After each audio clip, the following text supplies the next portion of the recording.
One moment, I was riding my Kawasaki H2 on the highway, doing a live stream for my fans, and the next, everything went black.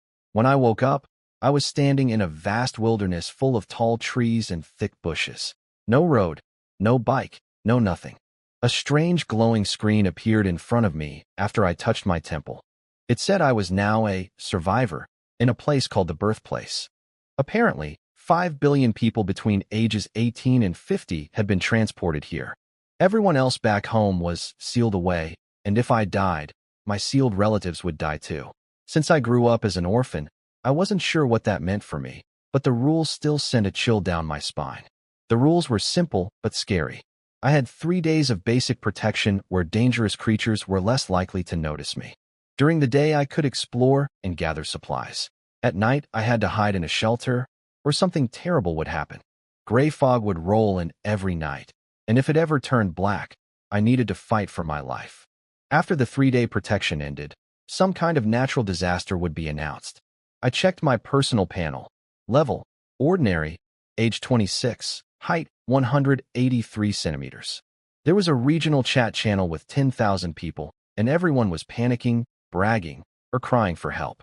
Some guy claimed to be the richest man alive and demanded to go back. Others were asking the same question I had. Where's the shelter? I opened my inventory and found a starter pack, 3 portions of dry rations, 3 bottles of spring water, a stone axe, and a stone pickaxe. All basic quality. Food and tools, fine, but still no shelter. Then a cold voice echoed in everyone's mind. Every survivor would now draw their own shelter from a lottery wheel. There were ordinary ones like straw huts and special ones like caves, underground dens, and treehouses. The special shelters had absurdly low odds. The best was only 0.001%. I stared at those tiny slivers on the wheel and grinned. My luck had never been great, but I figured I'd gamble it all anyway. I tapped the button. The wheel started spinning, rainbow lights swirling, and I watched the needle turn with my heart pounding in my chest. The wheel spun for about 30 seconds, then started slowing down. The needle crept along the edge of the straw hut section, and I was staring so hard my face turned red. I kept whispering, "Move, move, move." And then, like some miracle, the needle jumped one last time and landed on the cave shelter. I barely had time to celebrate before a new announcement hit me like cold water. Because I drew a special shelter, I triggered a special event called Escape. Apparently some creature called a mountain rock bristleback now hated me for taking its cave, and I had to survive its chase for 1 full hour. I had 15 seconds to prepare. I didn't waste a single moment. I sprinted into the forest, cursing the whole way. In about 10 seconds I covered 70 or 80 meters. I knew I couldn't fight this thing head-on, so my only option was to climb. I picked the tallest, thickest tree I could find and scrambled up. I even lost a shoe but couldn't stop to grab it. The countdown started. I climbed to about 5 or 6 meters, sat on a branch, locked my legs around it, and pulled out my stone axe. Then I waited. The forest was dead silent. After a moment, the bristleback appeared, a wild boar the size of a water buffalo, eyes glowing red, covered in bristles that looked like steel spikes. It locked onto me instantly, pawed the ground, and charged the tree like a small pickup truck. The impact shook the whole tree so hard I nearly lost my grip. But what I didn't know was that there was something even worse above me. A massive python coiled on a branch less than 2 meters over my head, already opening its jaws to swallow me. The boar's crash shook the snake too, interrupting its attack. Furious at the disruption, the python slithered down past me. I felt its thick body slide across my hand and turned to see it heading straight for the boar. My mind went blank with terror. Down below, the boar was dizzy from the collision but still burning with hatred for me. It got ready to charge again. The python dropped from the tree and hissed a warning, but the boar didn't care. It charged once more. This time, after dodging the impact, the python struck. It launched itself at the stunned boar and coiled its massive body around it, squeezing tight. That was my chance. I climbed down as fast as I could and ducked into the bushes, heading back toward where I'd first appeared. I even snatched my lost shoe off the ground on the way. But halfway there I stopped. The python had been less than 100 meters from my starting point. Once it finished killing the boar, it might come after me next. And nowhere else was guaranteed to be safe either. I clenched my jaw and made a decision. I turned back, crouched in the undergrowth near the tree with the stone pickaxe in one hand and the stone axe in the other. I watched the two beasts tear into each other and waited for my moment. The moment when they'd worn each other down enough for me to deliver the final blow. My hands were shaking, but my mind was calm. It felt just like riding my motorcycle at full speed, staying cool in the middle of madness, searching for a way to survive right on the edge of death. The boar went crazy trying to shake off the python, thrashing and jumping around, but the snake only squeezed tighter. I opened my survival interface and noticed the identify function, so I used it on both creatures. They were both rated advanced level. The boar had rock-hard bristles and crushing tusks, and the python could strangle things much bigger than itself. I swallowed hard. These were way above my pay grade. But watching them fight, I noticed something. The boar kept flailing around stupidly, unable to shake the snake off. It was strong but dumb. That gave me an idea. I put away my tools, walked out into the open about 15 meters from them, and waved my arms. The boar spotted me immediately. The hatred kicked in, and it charged straight at me with the python still wrapped around it. I waited until it was just a few meters away, then dove to the side. The boar couldn't stop in time and slammed full speed into a thick tree. The trunk snapped like a stick. The python took the full force of the impact plus got cut up by the jagged wood. The boar took damage too, mostly from the python crushing its insides. It actually worked, so I kept doing it. I threw rocks at the boar, taunted it, dodged its charges, and let it crash into tree after tree. The python refused to let go no matter how badly it got hurt. Pure hunting instinct. By the time the 1-hour countdown finished, a dozen trees lay broken around us. The boar was on the ground, soaked in blood, barely able to breathe. The python had been torn in half, one piece still hanging on the boar, the other pinned under a fallen tree. I walked up to the boar. It looked at me with fading red eyes. I raised the stone axe and pickaxe together and brought them down on its damaged skull. Then I finished off the python the same way. The moment they died, 3 booming announcements echoed across the entire world. I was the first survivor to kill an advanced-level beast, and I'd earned a special reward from the birthplace. Every single survivor heard it. The chat channel exploded. People were shocked, jealous, curious, calling me a god, or asking for tips. I ignored all of it. I was too busy staring at the loot. I used the collect function on both corpses, and they dissolved into balls of light that flew into my inventory. From the boar I got hide, a beast heart, 2 tusks, a spine, and 120 portions of meat. From the python I got 40 portions of meat, a heart, 2 fangs, and a spine, plus 2 resource cards and 1 item card. I tried collecting the fallen trees too, but nothing happened. Apparently, I could only harvest things I'd personally chopped down. Branches could be picked up, but wouldn't turn into proper lumber no matter how many I gathered. No shortcuts allowed. With nothing left to scavenge, I headed back to my starting rock to sort through everything I'd earned. First thing I did was look for my shelter, and after searching everywhere, I finally found it sitting in my inventory. A crystal monument that could generate a special cave shelter. It said the cave started at level 1 with high defense and would randomly produce special materials inside. Just seeing it made me breathe easier. Without a shelter, I didn't want to think about what nightfall would bring. I sorted through my loot. Besides the meat and beast parts, I had 3 cards. 2 were resource cards, and 1 was an item card. All good quality with glowing patterns on them. I used them right away. The resource cards gave me 3 dew fruits that could fill my stomach and reduce tiredness, plus a set of lightweight clothes in some strange style I'd never seen on Earth. The item card gave me a speed talisman, 20% faster movement for 5 minutes. After what I'd just been through, I knew that thing could save my life. Then I opened the special reward box from the server-wide announcement. Inside were 2 items, a spirit crystal and something called the Spirit Awakening book, though it was only a fragment. The crystal contained some kind of primal energy from this world, but the book was the real prize. It was more like a thin, illustrated album than a book, ancient-looking and glowing with a sacred feeling. When I opened the first page, a holographic figure appeared, a warrior in ornate armor covered in runes, face hidden behind a full helmet, with glowing white eyes. It was called a Spirit Guardian, rated advanced level, a summoned fighter that felt no pain and never tired.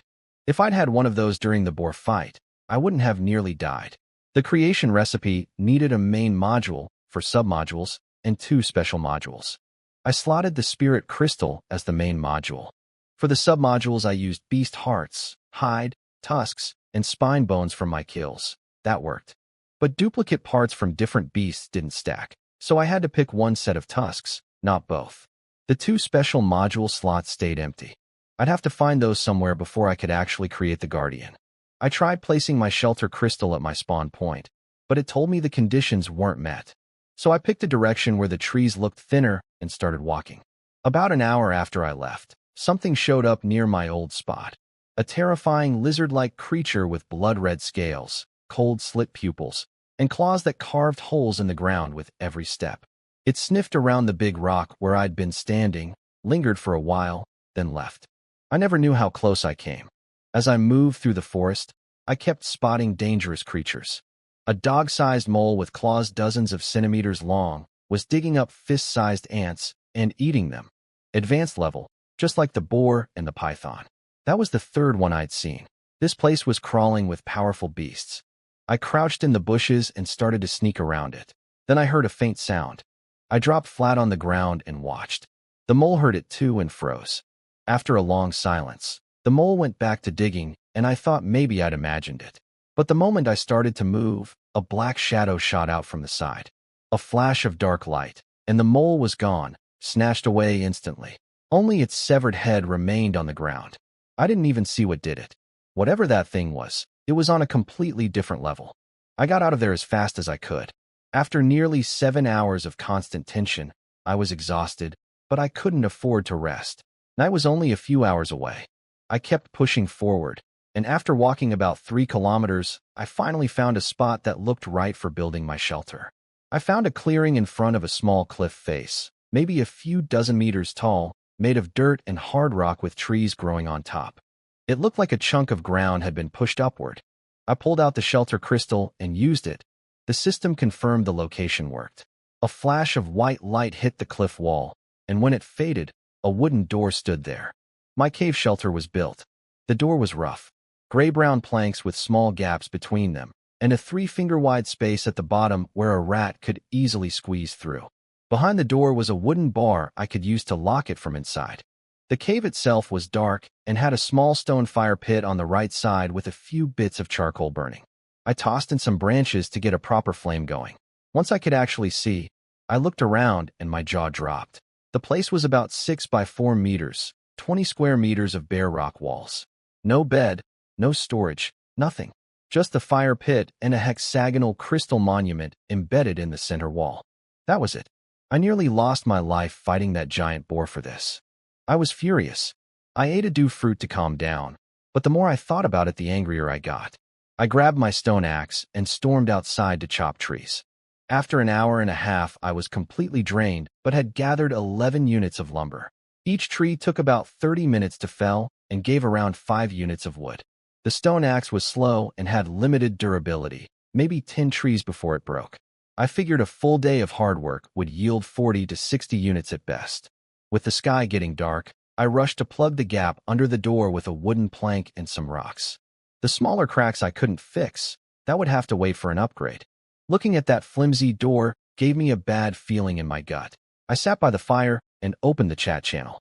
People were trading tips about chopping wood. One guy bragged about getting 60 or 70 units in a day. Then someone said they were lost and couldn't find their way back. Others told them to climb a tree and hide. Before that conversation even finished, the lost person started screaming. The fog had appeared. Then it turned black. They were begging for help, and then their name went gray. Dead. That's when I noticed the population counter in the corner. It had been 10,000 this morning. Now it read 9,842, and it kept ticking down. Every few seconds, another person's last words would flash across the chat before their icon went dark. I checked the time, barely past 6 in the evening, but through the cracks in my door, I could see it was pitch black outside already. I couldn't waste another minute. I needed to upgrade this shelter now. I pulled out some of the python meat, 40 kilograms total, each unit being 1 kilo. Seemed like a poor yield from such a massive snake, but I figured the system just skimmed most of it. My plan was to trade some of the meat on the market for building materials. I opened the trading market. Since it was day one, most listings were just wood and stone, with a few overpriced tools and items scattered around. I ignored the junk and searched for the highest volume trades instead. The trading market was nearly empty. Most people had barely chopped enough wood for themselves on day one, and with dry rations still available, nobody felt the need to trade. Stone was rarer than wood. The exchange rate was about 1 stone to 2 or 3 wood, since mining took more effort and good stones were hard to find. I'd walked 3 kilometers through the forest and barely seen any. I decided to sell 20 units of python meat, split into 2 batches, one priced at 30 wood per unit, the other at 15 stone per unit. It felt like selling at a loss for good, quality meat, but staying safe mattered more than getting a perfect deal. I posted a message in the chat channel advertising my sale. The moment I hit send, the chat slowed down as everyone rushed to the market. Both batches vanished almost instantly. People were complaining they couldn't even click fast enough. One guy revealed he'd found something called a crystal box, a fancy treasure chest from the birthplace, and got a copper axe from it that made chopping way faster. That's how he had enough wood to buy my meat. Others were shocked, some were begging for more food, and a few recognized my name from the server announcement. My profile picture showed my face and motorcycle jacket, which apparently caught some attention. Friend requests started flooding in from female survivors. I muted all of it. No time for that. I now had 300 units of wood and 150 units of stone. I checked my shelter info right away. The cave was level 1 with decent defense, and it produced 3 copper forging stones per day as a bonus. To upgrade, I needed 150 wood, 50 stone, and optionally 5 good, quality special materials for extra defense. I didn't have any special materials, so I'd have to upgrade without them. Just as I was about to start the upgrade, a strange feeling crept over me, like something was watching. I spun toward the door. It was still shut, the gap at the bottom still blocked. But through the tiny cracks between the planks, something felt wrong. I stared at each crack. Most showed nothing but darkness. But one was different. A small pale sphere sat in the gap, completely white except for a tiny black dot in the center. It wasn't pointed directly at me, but it felt exactly like an eye peering through the crack. My skin crawled. I grabbed my stone axe and locked my gaze on that thing. It didn't move. Minutes passed, and it stayed perfectly still, like a dead object. But the longer I watched, the worse it got. A cold, eerie presence began seeping into the cave, and a wave of sadness and despair washed over me out of nowhere. My arms and legs started going numb, like I was being paralyzed. I could barely move my fingers toward the upgrade screen. I forced myself to shout through gritted teeth, pushing back the dark emotions flooding my mind. And the moment I made a sound, that white sphere finally moved. That white sphere suddenly spun and locked directly onto my eyes. The instant we made eye contact, a massive wave of hatred and dark emotions slammed into me. Cold sweat poured down my forehead. My lips trembled from the effort of trying to move. The fire crackled beside me, but I couldn't feel its warmth at all. No matter how hard I tried, I couldn't reach the upgrade button. Then the crystal monument on the wall behind me erupted with white light. Ripples of pure, glowing energy pulsed outward through the cave and beyond the door. The evil presence was swept away instantly, replaced by something warm and sacred. The pale sphere was forced off the door crack, and a sharp, inhuman shriek pierced the air from outside. I could move again. I was gasping like I'd just sprinted a marathon. I immediately loaded the materials into the upgrade slots, but didn't press the button yet. I had no idea what would happen during the upgrade. Would the protective ripples stop? Would I be exposed? Would that thing come back and paralyze me again? The white ripples kept pulsing for about 3 minutes. I could hear something outside. Footsteps mixed with scraping sounds, like a creature pacing near the door, but too afraid to touch it. Then the ripples faded and the monument went quiet, its glow even dimmer than before. But the creepy feeling was gone too. Whatever that thing was, it had left. I slammed the upgrade button. White light swallowed the entire cave for a few breaths, and when it cleared, everything had changed. The walls were smoother and more even, for thick wooden support pillars stood in the corners. The fire pit was bigger, but the best part was the door, no more gaps. The planks fit together tightly. The bottom was sealed with a stone threshold. The door was wider and about 5 centimeters thick instead of the pathetic 2 centimeters before. The wooden bar lock was heavier and sturdier. It finally felt like a real door. I realized I'd been wrong to complain about the cave. After what just happened, a cave with only one entrance to defend was far better than any straw hut. I skewered some boar meat on a branch and started roasting it over the fire while checking the chat. It was around 8 at night, and people were sharing horror stories. One person's fire had gone out, and they could feel something outside. Another had reported knocking on their door. Their icon was already gray. Dead. Then a man named Huang Jiping shared his experience. Some creature had been scratching at his wooden door, pushing a long, thin tongue through the holes in the wood, trying to hook the door bar off. It wasn't even trying to hide. It did it right in front of him. And it actually succeeded in removing the bar. The only reason it couldn't get in was because Huang had spent an hour dragging a heavy rock inside earlier that day and braced it against the door. The creature clawed at the door until the monument's white light activated and drove it away. He said he caught a glimpse of it in the flash of light. A hunched thing walking on 2 legs, covered head to toe in long, dense black fur. It had a pointed snout, a stooped posture like an old woman, and eyes that glowed red. The chat went silent for a moment after that. Then Huang added that he'd wet his pants and asked if anyone could spare him a fresh pair. The chat exploded into panic after Huang Jiping's story. Some people hadn't encountered anything and doubted him. Others figured the guy who reported knocking on his door must have opened it himself, which meant the crystal monument couldn't protect you if you did something stupid. People were realizing there were probably several different kinds of monsters out there in the dark. I looked at the population counter. Hundreds were already gone, and it was only the first night. I narrowed my eyes. I needed to build that spirit guardian as soon as possible. I listed 10 more units of beast meat on the market, this time asking only for special materials in exchange. With over 9,000 people in the region, someone might have found something useful. The roasted boar meat finished cooking. I bit into it. No seasoning, obviously, but the texture was decent enough. Sitting by the dim fire, chewing quietly, I finally let myself relax a tiny bit. My mind drifted to the past.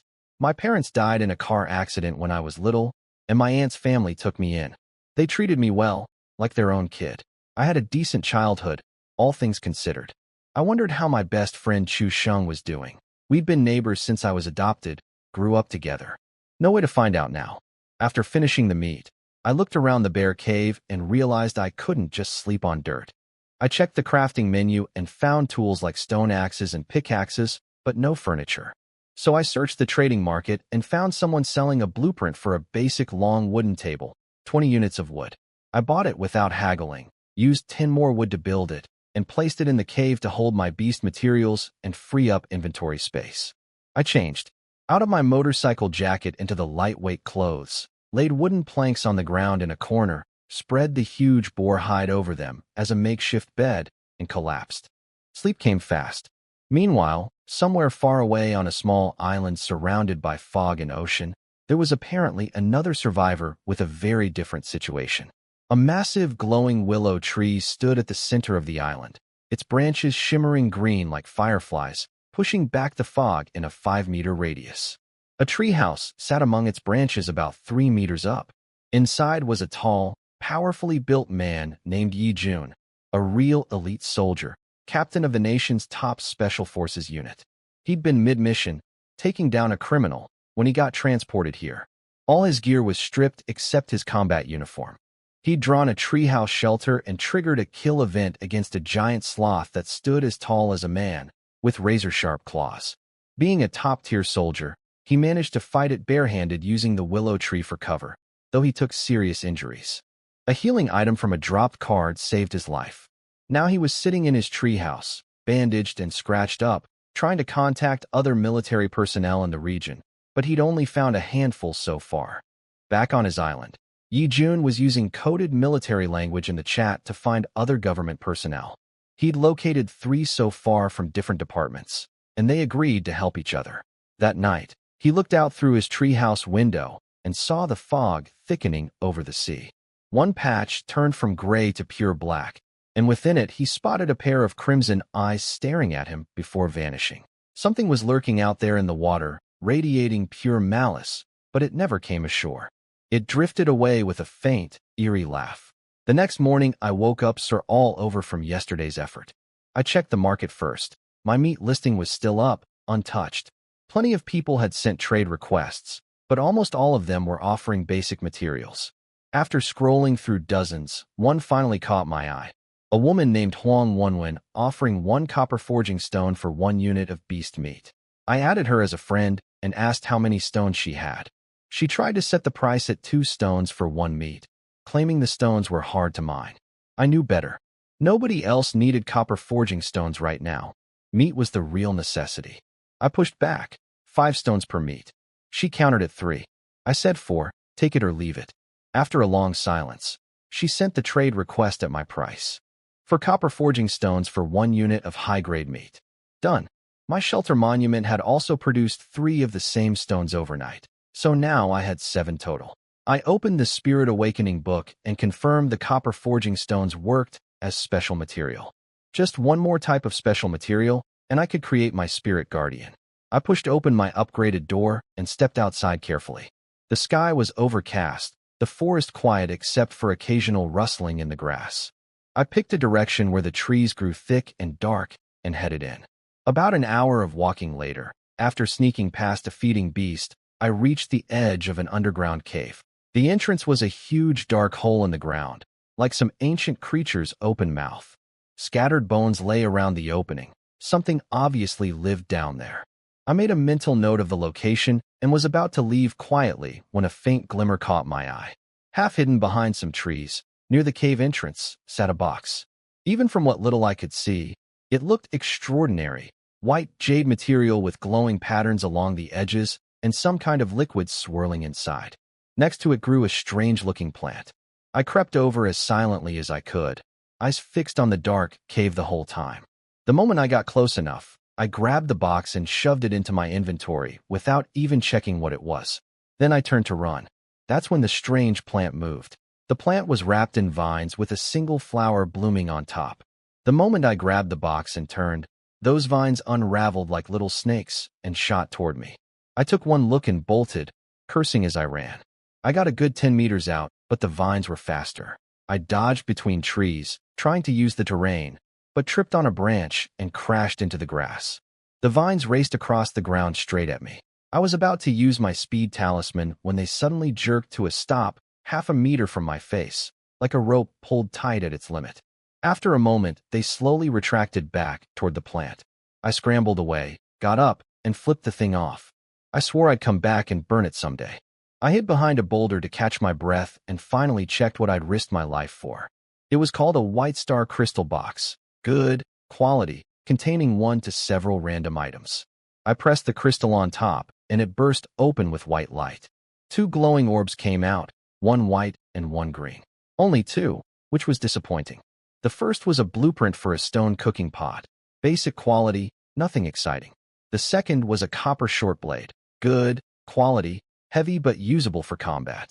Not worth the near-death experience, but at least I finally had an actual weapon. I gave it a few swings. The weight felt solid in my hand. I kept moving carefully for another 4 hours until I reached the forest's edge around noon. A wide grassland opened up before me, covered in knee-high green grass. About a dozen buffalo-like creatures grazed in the distance, and smaller beasts hopped around in the grass. For a second, the peaceful scene made me forget where I was. Then I caught a whiff of blood on the wind. I backed into the tree line to hide. The grass ahead started shaking violently, and the buffalo herd bolted. A massive lizard-like creature exploded out of the ground, 4 or 5 meters long, pitch-black scales gleaming in the sunlight, a blade-like horn on its head, a jaw like a crocodile lined with spikes. It launched into the air and bit the slowest buffalo clean in half with a single snap, then burrowed back underground with its kill in under 10 minutes. I'd watched plenty of nature documentaries, but nothing like that. I turned around and left immediately. These beasts could burrow underground. The grassland was off limits. Half an hour later, I was on another side of the forest where animal tracks were scarce, which worried me more than comforted me. Fewer small creatures probably meant something big on this territory. But going around would mean not making it home before dark, so I pressed on, gripping my new copper blade tight and staying low. Then a flash of red caught the corner of my eye. A small tree nearby had bright red fruit growing on it. After the vine plant incident, I wasn't about to walk up and touch anything. I crouched at a distance, waited, threw a rock at it. Nothing happened. I approached sideways so I could spin and run if it attacked. Once I got close enough, I used the identify function. Red heart fruit, excellent quality. It could heal wounds, stop bleeding, and speed up recovery. In a world with no hospitals, this was priceless. I nearly drooled. The tree only had about a dozen fruits on it, so I grabbed every single one with both hands and kept moving. Another half hour of walking brought me to an area choked with thorny vines covering both the ground and the trees. The soil had turned a strange grayish-black color. Everything about it felt wrong. I muttered to myself that 9 out of 10 things here looked bad and turned around to find another way. After a long detour, I finally made it back to my shelter. Seeing the outline of my cave filled me with relief. The trip had been dangerous, but worthwhile. I now had a weapon and healing items. Staying safe inside all day wasn't an option either. With those nighttime horrors getting bolder, I needed to keep getting stronger. But as I got closer to the door, something made me stop. There were tracks on the ground, not mine. They looked like wolf prints, and from the number and pattern, it was clearly more than one animal. They hadn't just passed by, they'd been circling my shelter for a while. The door was still locked, thankfully, but the thought of coming home one day to a pack of beasts waiting for me was unsettling. What I didn't realize was that most survivors had built their shelters at their spawn points, which the system had placed in relatively safe areas. I'd run off during the boar chase and ended up building my home right in a high-danger zone packed with beasts. With only an hour until dark, there was nothing I could do today. I dragged 2 large rocks inside and braced them against the door like Huang Jipping had suggested. I fed the dying fire with fresh wood, blew on the coals until it caught, then set up my new stone cooking pot over the flames. I sliced some python meat into small pieces with my copper blade and pan-fried them. Even without oil, the fat inside the meat sizzled out on its own. It was a plain meal, but it was hot food. I ate while scrolling the chat. People were panicking. Hundreds more had died on day 2, still within the protection period. Some were cursing the world for bringing them here. Some were crying about wanting to go home. I read it all with a flat expression. Complaining wouldn't change anything. Whatever force could teleport 5 billion people clearly didn't care about our feelings. We were probably just ants in some entertainment show for whoever ran this place. I was about to close the chat and check the market when a message from Huang Jipping caught my attention. He'd gone exploring and wanted to share what he'd learned. People immediately paid attention. After his stone against the door trick, he'd earned some respect. His advice was simple. First, exploration was necessary. Sitting in your shelter would keep you alive for now, but once the starter rations ran out, you'd starve before any beast could kill you. Going out was risky, but always led to something useful. Second, strange environments sometimes had rare fruits with powerful effects. Finding them could greatly improve survival chances. Third, when facing danger, stay calm. Panic would get you killed faster than anything else. Then he revealed his real reason for the speech. He'd found a water source. Clean, sweet-tasting water. He was selling it. 5 units of wood for 500 milliliters. He called himself an honest merchant with fair prices. I couldn't help but smirk at Huang Jipping's sales pitch at the end. The chat went crazy roasting him for ruining his wise mentor image, but everyone still rushed to buy his water anyway. 5 units of wood for half a liter was fair enough. I closed the chat. I still had 2 dew fruits and 2 bottles of spring water, so I wasn't desperate yet, but finding my own water source was definitely on the list. I checked the market. More people were selling water now, and even some meat had appeared. I wasn't the only supplier anymore, but nobody was selling special materials. I took stock of what I had: 138 units of beast meat, 135 wood, 95 stone, 16 red heart fruits, and 11 copper forging stones, plus my leftover starter supplies.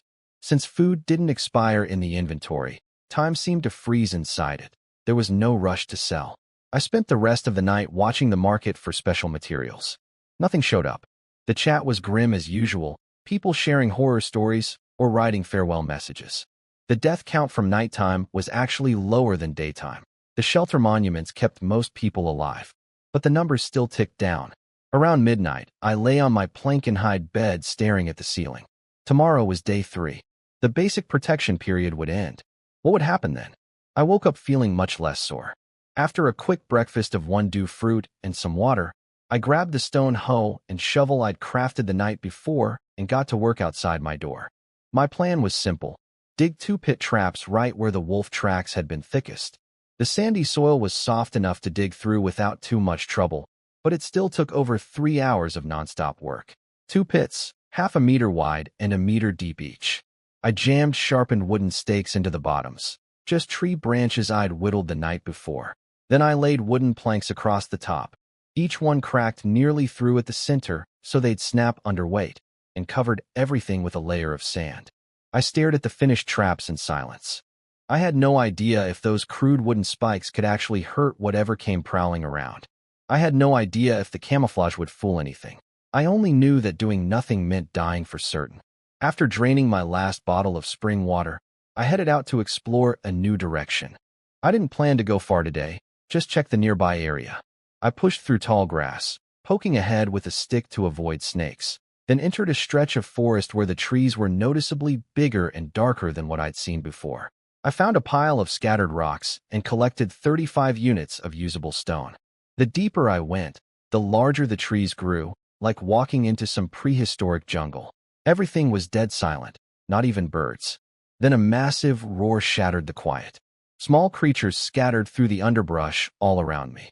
It sounded like a tiger or a lion, and the message was clear: stay away. I started backing up slowly. The roar came from a distance, but I wasn't about to test my luck. Just as I turned to leave, a flash of reflected light hit my eyes from above. I squinted and looked up to find where it came from. Up in the branches about 5 meters high, a crystal box was wedged between the treetops, different color and shape from yesterday's. I shielded my eyes from the sun and stared at it. Either it fell from the sky and got stuck, or something carried it up there. The thought of another giant python made my spine go cold. I circled the tree several times. No dangerous creatures in sight. But the trunk was too smooth to climb. The lowest branches were about 3 meters up. After several failed attempts, I came up with a plan. I chopped down a smaller tree with plenty of branches and dragged it over, leaning it against the big one.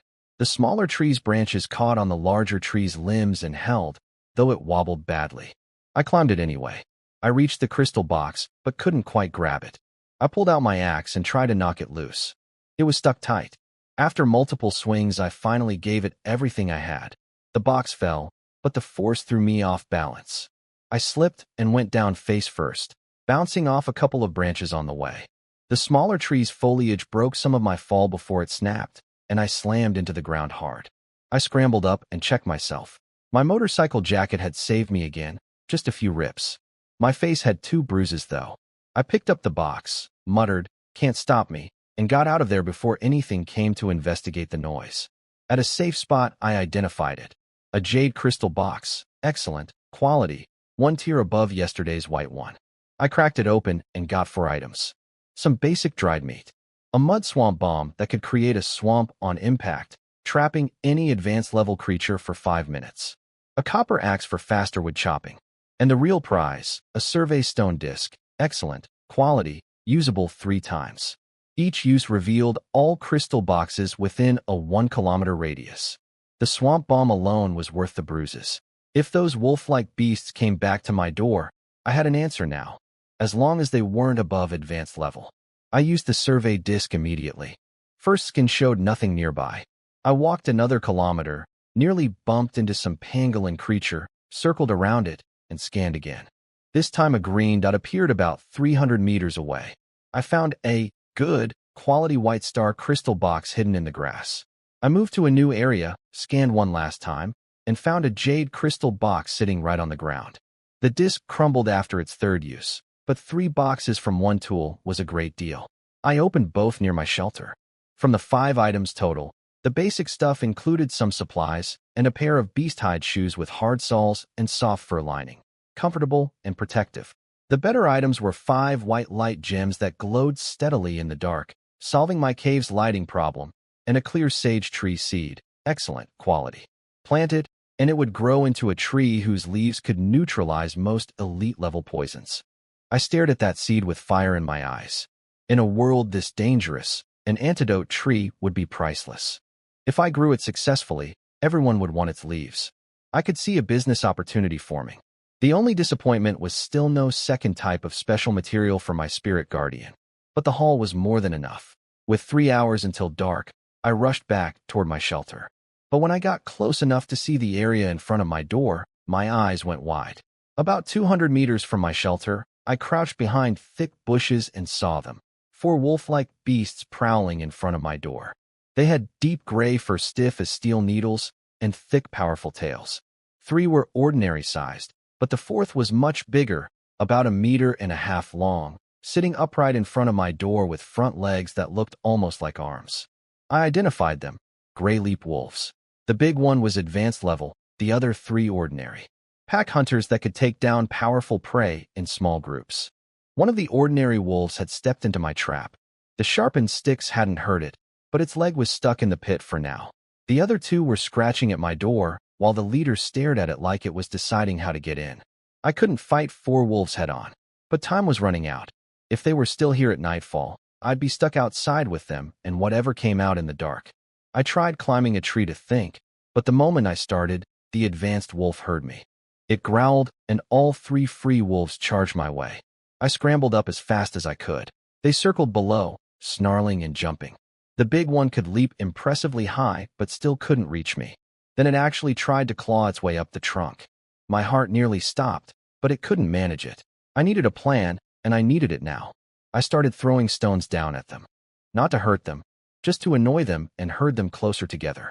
After dozens of stones, they'd figured out it was harmless and barely flinched, just watching me with cold predator eyes.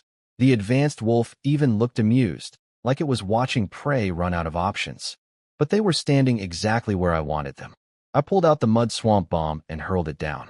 The big wolf thought it was another rock and casually dodged, but when it hit the ground, it exploded into a pool of thick black mud that swallowed their legs. All 3 wolves were trapped instantly. The leader thrashed and snarled, but couldn't pull free.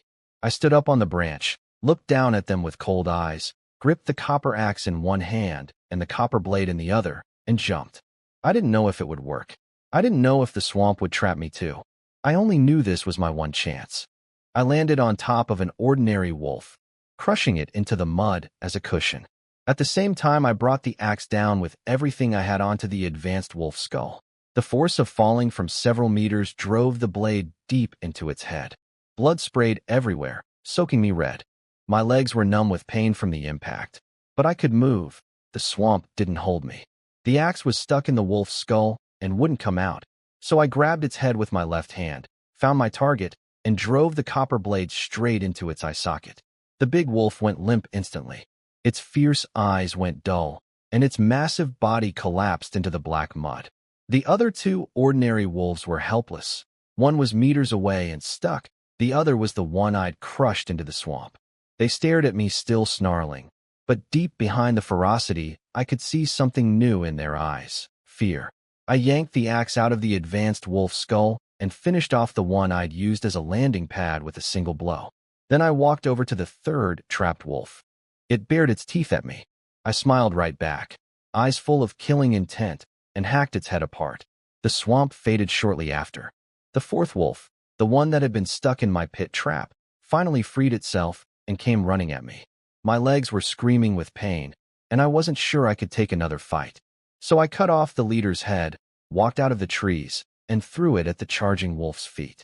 It stopped, sniffed the head, touched it with a paw. When it realized what it was looking at, fear crept into its eyes. I shouted at it, "Your boss is dead. Leave now or end up the same way." Then I dragged the other 2 wolf bodies out of the forest and chopped their heads off right in front of it. We stared each other down for several minutes. Finally, fear won. It backed away, turned, and disappeared toward the north. The moment it left, all the tension drained from my body at once. I collected the wolf remains: 1 beast heart, 1 spine, 2 tusks, 1 hide, and 200 units of meat, all from the advanced wolf. The ordinary wolves only gave meat, nothing else. Good to know. Only advanced level and above dropped special materials. Back inside with the door locked tight, I finally peeled off my blood-soaked motorcycle jacket and checked myself. Dark bruises covered the insides of my thighs from the jump. My arm had a cut I hadn't even noticed. Blood had been running down to my palm. Multiple bruises on my shins, too. I ate a red heart fruit. Warmth spread from my stomach through my whole body and gathered at my arm wound. It itched slightly, Then the bleeding stopped and a scab formed within minutes. The effect was incredible. I was starving after all that exertion. I cooked and ate nearly a full unit of beast meat plus a ration pack before I felt full. Then I placed the white light gems around the cave, 2 by the door, the rest in corners. They gave off a soft glow like dim light bulbs, about 3 meters of coverage each. The cave actually felt warm and almost cozy for the first time. It didn't feel real. I checked the chat one last time. Tomorrow was day 4. The protection period would end and the disaster announcement was coming. Everyone was anxious. Some people were begging for food, having already run out of their starter supplies. One woman offered to be anyone's girlfriend for a meal. A guy offered to be anyone's boyfriend or girlfriend for food. The chat devolved into insults. Most of the people doing nothing but complaining and begging would end up dead sooner or later. I closed the channel. There was barely any useful information in there anyway. After tonight's battle, one thing was crystal clear to me. Strength was everything in this world. I'd made my decision about what to do next. I had over 200 units of good, quality meat and 120 units of basic meat. My plan was simple. Sell most of it fast and trade for enough wood and stone to upgrade my shelter multiple times. I kept 50 units of good meat for myself and listed everything else at prices lower than anyone on the market. 30 wood or 15 stone per good meat, 15 wood or 10 stone per basic meat. I also put out the word that I was buying special materials. I posted in the chat again. The reactions were predictable. Some people were amazed, some jealous, some begging me to teach them how to fight beasts. A few other meat sellers got angry that I was undercutting their prices. I ignored all of it. The trade notifications started rolling in nonstop. Every ping meant more resources in my inventory. Through private messages, I found some useful materials too. Besides the copper forging stones I already had, someone was selling a material called yellow pine wood, hard and sturdy, perfect for the spirit guardian. I bought all 5 pieces they had. Another person had something even better, refined iron stone, excellent quality. But they demanded a 1-for-1 trade with my good meat. I told them off and blocked them. No patience for greed. After a full night of trading, I ended up with 5,000 units of wood and over 1,300 units of stone. I also traded some wood to Huang Jipping for spring water. I now had 40+ copper forging stones and 8 pieces of yellow pine wood. I excitedly opened the Spirit Awakening book and started loading materials. But when I inserted the copper forging stones, it capped at 10. The yellow pine wood went in at 8, and the Create button showed 8 out of 10. I needed 10 special material units minimum, but only had 8 of the second type. I contacted the person who sold me the yellow pine wood. They were out. 2 pieces short. I closed the book in frustration. So close. But I wasn't walking away empty-handed tonight. I had more than enough resources to upgrade my shelter, multiple times. Level 2 to 3 needed 300 wood, 150 stone, and 10 optional special materials. I threw in everything including the special materials this time. White light, sacred atmosphere, upgrade complete. I barely glanced around before checking what level 4 required. 500 wood, 300 stone, 20 special materials. I had it all. I upgraded again immediately. 3 upgrades in 3 days. Most survivors hadn't even eaten their fill yet. If anyone in the region found out, their jaws would hit the floor. Level 3 had been about 40 square meters. I was curious how big level 4 would be. When the white light faded, I looked around at my completely transformed shelter. The cave had grown from 20 square meters to 70.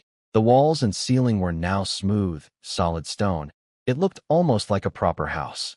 The wooden support pillars had been replaced by thick round stone columns. A wooden floor covered the ground, still a bit rough, but a huge improvement over bare dirt. 2 new rooms had appeared.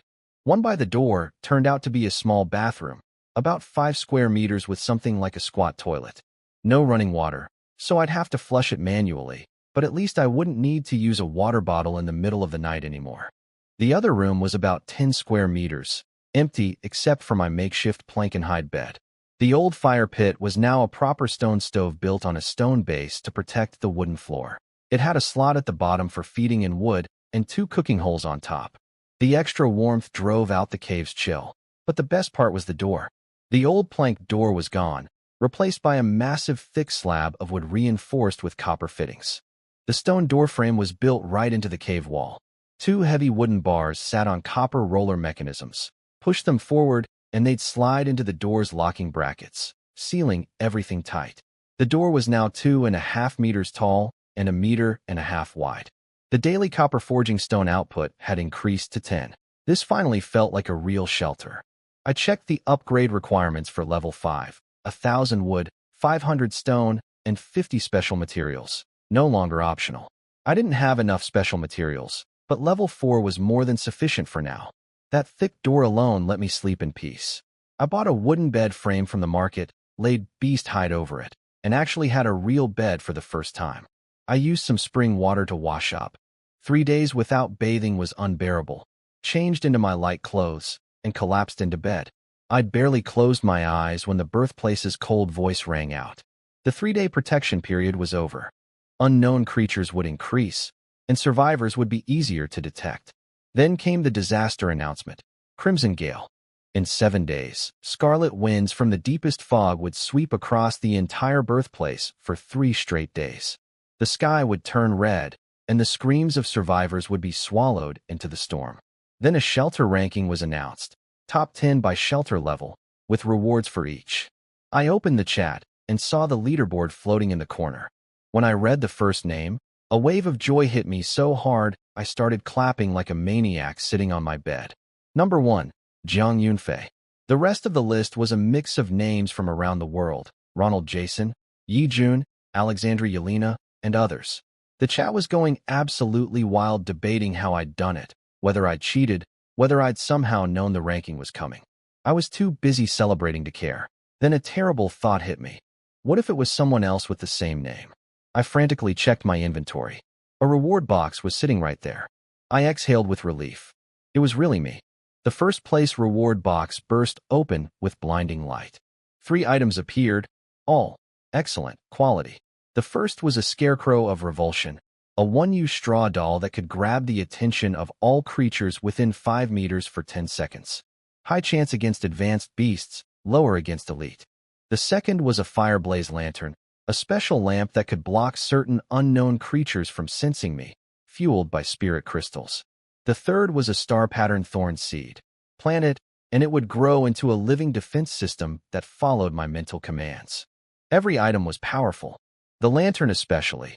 If it could shield me from whatever lurked in the night fog, that was worth more than anything.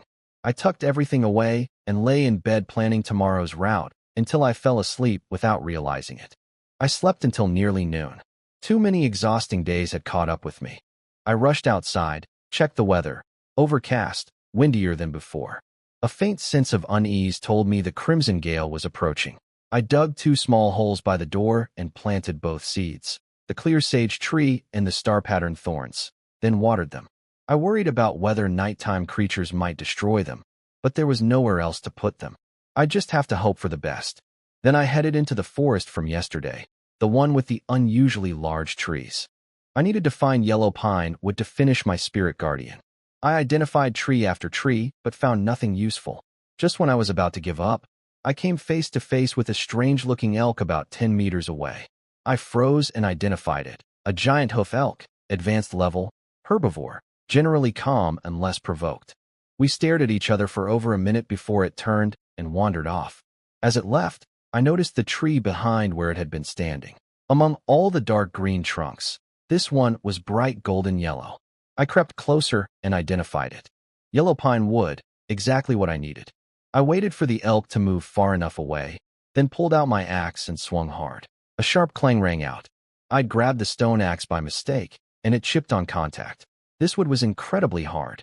I switched to the copper axe and tried again. Even with proper tools, it took a full hour of chopping and resting before the tree finally came down. For units of yellow pine wood. Now I understood why this material was so rare on the market. The trees were scattered and hard to spot among regular ones, and without a metal axe you couldn't cut them at all. Stone materials were easier. You could just pick them up off the ground if they were the right size. A thought hit me as I caught my breath. If too many survivors died in the coming disaster, who would I trade with for basic resources? If everyone died and left me alone, my survival would actually get harder, not easier. But the priority right now was finishing the Spirit Guardian. I had just over 2 hours before dark, so I headed straight back to my shelter. Back in my cave, I finally took out the Spirit Awakening book. Days of searching and trading, and now I had everything. I loaded the materials into each module, Spirit Crystal as the main, Beast parts as submodules, Copper Forging Stones and Yellow Pine Wood as special materials. Every slot lit up with flowing light. I pressed Create. White glowing mist filled the cave, swirling with strange runes and symbols. 15 minutes passed. Then the mist began to clear, and a figure appeared, taller than me, about 2 meters, clad head to toe in beautiful copper-toned armor carved with runes and symbols. A full helmet with an inner face guard hid everything except a pair of eyes that glowed white and trailed mist.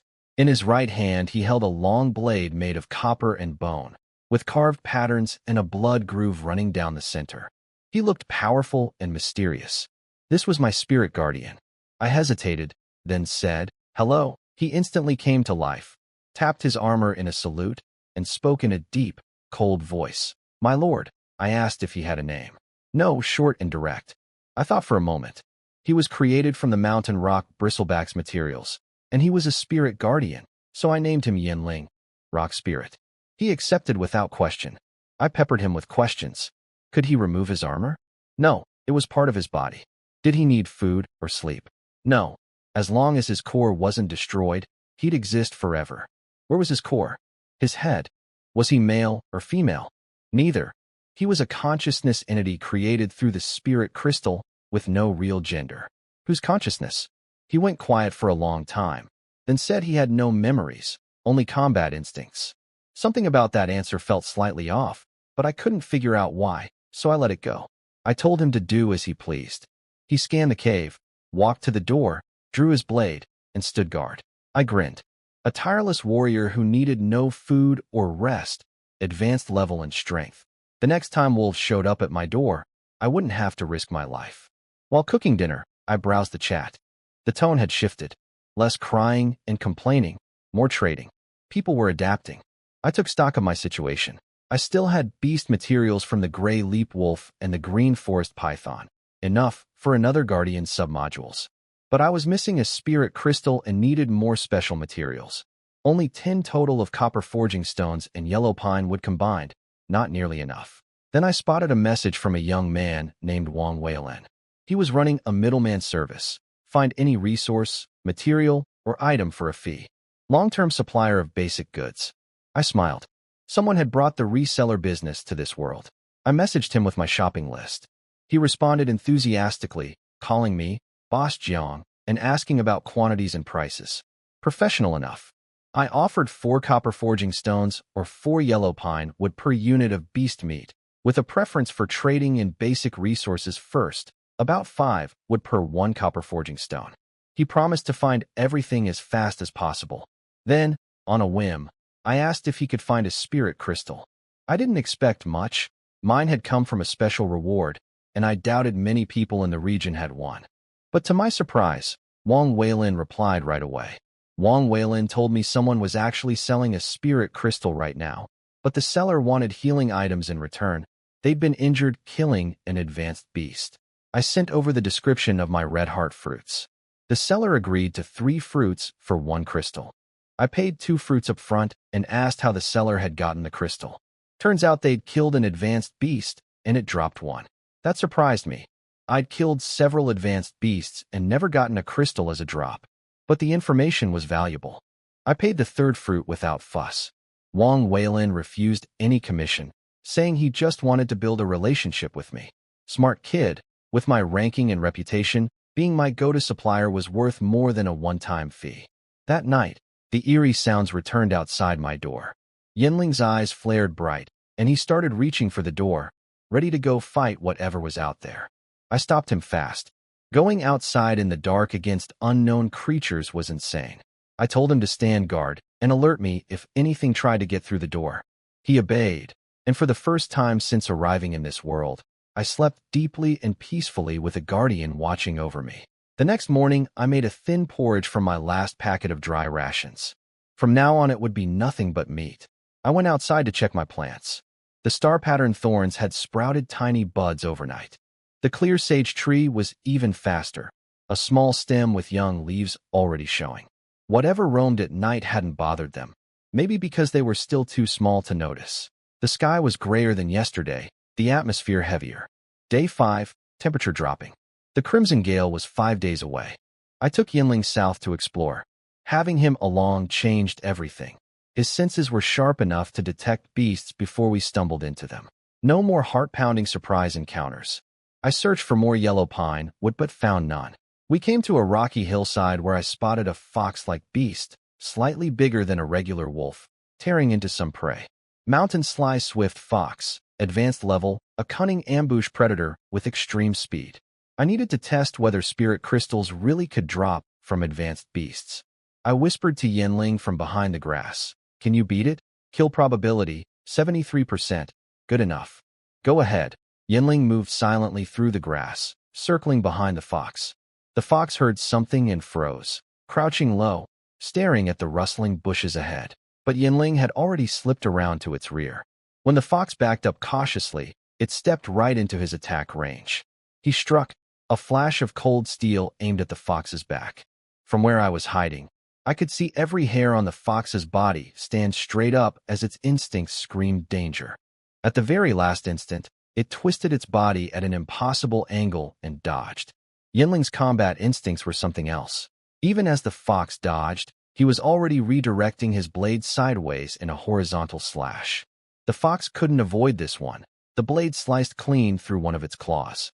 It hit the ground whimpering, and before it could recover, Yinling closed in and took its head off with a single stroke. The whole fight lasted seconds. He carried the body to me and saluted. My lord, the beast has been killed. I stood there with my mouth hanging open. A creature I would have struggled against for my life. Gone in 2 moves. I told him he had the makings of a great emperor. He responded seriously. I have not yet reached that level. That made me pause. Not yet. So there were higher levels to reach? I collected the fox, hide, heart, 2 tusks, spine, 60 units of meat, a good, quality spirit crystal, and a resource card. So it was true. Spirit crystals could drop from advanced beasts. Probably just low odds, which is why I hadn't gotten one before. I used the resource card immediately. Out came an ice marrow jade stone, a tool that produced about 500 milliliters of ice marrow liquid daily. Drinking it would strengthen my body over time, with a small chance of eventually evolving me to advanced level. The catch was it would cause brief hypothermia going down. A small price to pay. We kept exploring. The trees thinned out, and rocks became more common. I gathered stones along the way. Then we found a half-underground cave entrance, barely waist-high, with dark red stones inside that looked stained with blood. I looked at it and said very seriously, "This place has terrible energy." Yinling, we're leaving. I was turning to go when the birthplace's voice stopped me cold. I'd triggered a special event called Hunt. A creature called a blood-fang night lizard lived in this cave, hoarding a treasure. Kill it, and the treasure was mine. I turned back around and cleared my throat. Then again, the most dangerous places always hold the greatest rewards. Right, Yinling? Yes. I gripped my copper blade, and we went in. Yinling took the lead. Sunlight faded within the first few steps, and soon it was pitch black. Yinling's glowing eyes guided us down the sloping tunnel. After about 200 meters, faint light appeared, bioluminescent moss and root-like plants clinging to the walls, casting a pale blue glow. The narrow passage opened into a wide, oval chamber, almost like an underground plaza. Blue glowing plants covered the walls, making the whole space look eerie and beautiful. I wasn't here to sightsee. Where was the lizard? Both Yinling and I scanned every corner. His sharp senses, my instincts, neither of us detected anything. Had it left? Then Yinling noticed something. Most of the blue lights came from visible plants and moss. But 3 spots glowed differently. You could see the light, but couldn't make out what was behind it, as if something was hiding in the glow itself. 3 spots. 3 potential threats. I quietly put away my short blade and pulled out the longer copper axe. I whispered to Yinling. 3 spots. Could be 3 blood-fang night lizards? Yes. Can you handle it? Yes. That was enough. I kept my speed talisman ready, just in case. Yinling crept toward one of the glowing spots, pretending to survey the area while adjusting his blade. Then he struck, hurling his long knife straight at the hidden creature. Metal clashed against something hard, followed by a rasping shriek. The hit connected but didn't kill it. All three creatures started moving at once, two of them scrambling across the ceiling toward their wounded companion. Yinling scooped up his blade and reported, confirmed advanced level. Strong defenses. Cannot guarantee a one-hit kill. I kept my voice calm. Just take one down fast. After that, we'll manage. Wealth comes to those who dare. Yinling, go. He charged without hesitation. One lizard rushed at him, while the other two came straight for me. Yinling slashed the first one back, then turned to intercept the two targeting me, blocking them just in time. Now I could finally see what we were fighting.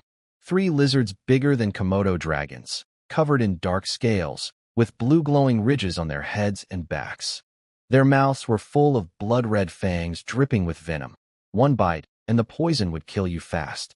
I told Yinling to find their weak point. Immediately the three attacked again, two on Yinling, one on me. In the dim cave, I could barely see the lizard coming. I relied on instinct and the blue glow. A blast of foul wind came from my right, and I threw myself into a roll, barely dodging. I swung the axe blindly at where it landed. It bounced off the scales with a loud clang, doing nothing but numbing my hands. I used my speed talisman and ran, keeping distance while it chased me furiously. Meanwhile, Yinling was dominating his fight. One lizard bit down on his armored thigh and nearly shattered its fangs on what felt like steel. The other lunged for his head, but he punched it out of the air with raw force. Then he found the weakness, the neck, where the scales were thinner. His blade bit half an inch into the first lizard's throat. It screamed and thrashed. He twisted the blade, ripping the wound wider, then pulled out and left it bleeding on the ground. The second lizard whipped its tail at him. He bent backward to dodge, then kicked it so hard in the belly it flipped over. Before it could right itself, he drove his blade up through its jaw and gutted it in one stroke. By then I was running out of speed talisman time, dodging death by inches. Just as the boost was about to wear off, Yinling appeared behind my lizard. I caught my breath, looked at the two dead lizards behind him, then at the one that had been chasing me with such enthusiasm. I couldn't help grinning. The tables have turned, you overgrown gecko. The last lizard tried to run. I shouted for Yinling to stop it. No way was I losing my reward after all that. His armor clanged as he sprinted after it, cut it off, and finished it in seconds. The birthplace announced I'd completed the special event. I collected all three bodies, 180 units of meat, piles of scales, hearts, spines, fangs, for cards, and another spirit crystal. A massive haul. The cave itself was surprisingly pleasant. No stench, just the clean scent of the glowing moss. I scraped some off the wall and identified it, but it was nothing special, just a plant that glowed in the dark. Nothing else of value down here, so we headed out. On the walk back, I thought about my situation.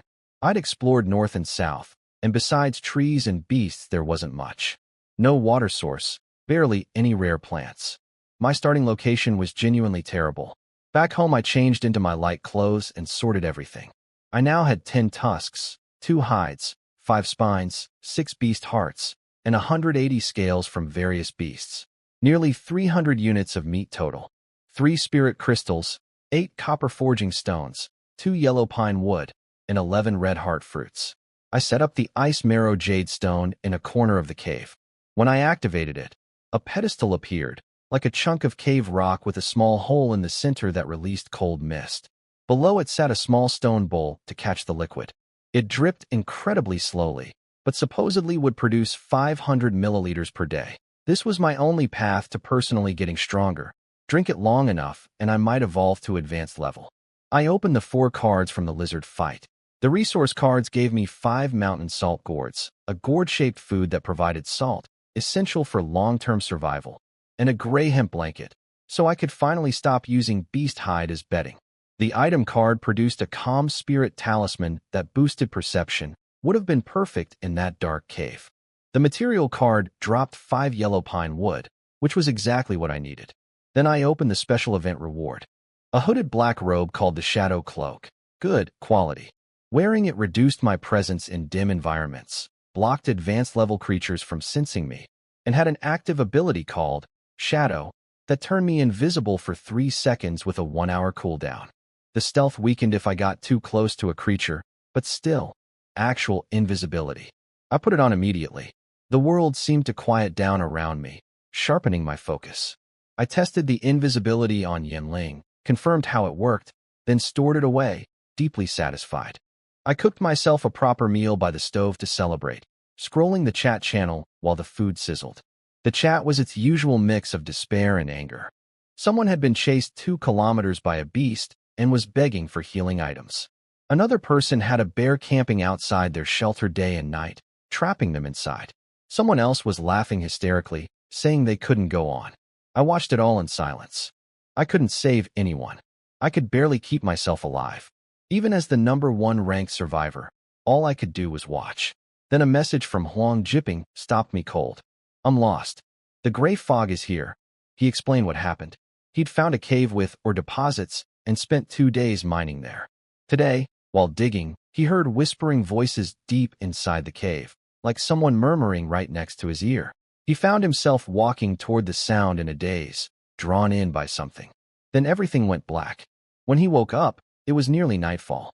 He was trying to get home, but the fog had rolled in and he couldn't see the path. He was hiding behind a rock in the grass, typing messages. His warning to everyone: if you ever hear strange whispers, don't stop. Run. People were panicking. Then Huang sent another message. The fog turned black. I'm done for, brothers. Live well for me. He said he'd listed everything he owned on the market at the lowest possible prices. Then, there's something in the black fog. Looks like a human figure. What is that thing? Brothers, be careful at night. The black fog has a scream. Then his icon went gray. The chat erupted with grief. People called out his name. Others wept. Huang Jiping had been one of the few genuinely good people in this world, sharing survival tips, warning others about dangers, helping strangers without asking anything in return. I checked the market. His water was listed at 1 wood per unit, the absolute minimum. His other supplies were being snapped up by everyone. Some might call him naive, a saint complex that got him killed. But sitting there staring at my overcooked stew, I thought differently. What he did, caring about others even at the end, that was the fundamental difference between humans and beasts. That was the whole point of being human. The chat went silent for a long time after he died. Nobody typed a word. Eventually, a man named Hu Qixing spoke up. He said Huang had been his friend, not from back on Earth, just someone he'd met in the last few days. They'd planned to build a survivor organization together once they had enough resources. Now Huang was gone, but Hua intended to keep the promise. He would create the organization and name it Pingsheng, Huang's given name. In his memory, members would share intelligence, trade at fair prices, and help each other survive. I closed the chat. I didn't have high hopes for an organization like that. No laws, no enforcement, no real accountability, just promises. It would attract problems. But even as I dismissed it in my head, something in my chest wouldn't settle. Ignoring everything, pretending none of it mattered. That felt like throwing away a piece of my own humanity. I set down my food and sat still for a long time, face blank, not sure what I was feeling. I couldn't tell if Huang Jiping had changed something in me, or if I should be mocking myself for even caring. Day 6. For days until the Crimson Gale. I needed to make the most of the time left because once the disaster hit, I probably wouldn't be able to go outside for 3 days. I checked the ice marrow stone. Half a bowl had collected overnight. I poured it into a separate stone bowl and put the collection bowl back. Then I looked at my plants. The clear sage tree had grown a palm-height sprout with 2 small leaves. The star-pattern thorns were doing even better. A main vine about 15 centimeters long covered in tiny fuzzy spikes, drooping on the ground. I stuck a long branch next to it, so the vine could climb upward. I headed east with Yanling, back along the path from my first day. With him clearing brush ahead and sensing beasts in advance, we moved much faster. We passed my old spawn point. It was occupied now by a massive yak. I glanced at the broken trees from my fight with the boar and the python and kept going. The next 2 days were the same. Exploring in every direction, no beast hunting, no water source found, and not a single yellow pine wood tree anywhere. I searched the market, asked Wang Weilin, nothing. Copper forging stones were easy enough, but the wood was impossible. Day 8. Windy and overcast. I stood on top of a tall tree, scanning the forest in every direction.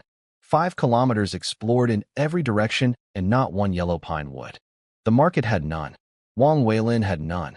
I was about to give up and go hunt beasts, hoping to get lucky with a card drop, when a green reflection in the grass below caught my eye. It was coming from a strange plant. Over 2 meters tall with a thick, curved body, branches covered in sharp thorns, and a huge flower bud on top. A jade crystal box sat on one of its broad leaves. The whole thing swayed gently in the wind like it was alive. I didn't approach. After several encounters with aggressive plants, I knew better. I identified it from a distance. Creeping bloom, advanced level. It released poisonous pollen to paralyze prey, then sliced them apart with razor-sharp leaves. I wanted that crystal box.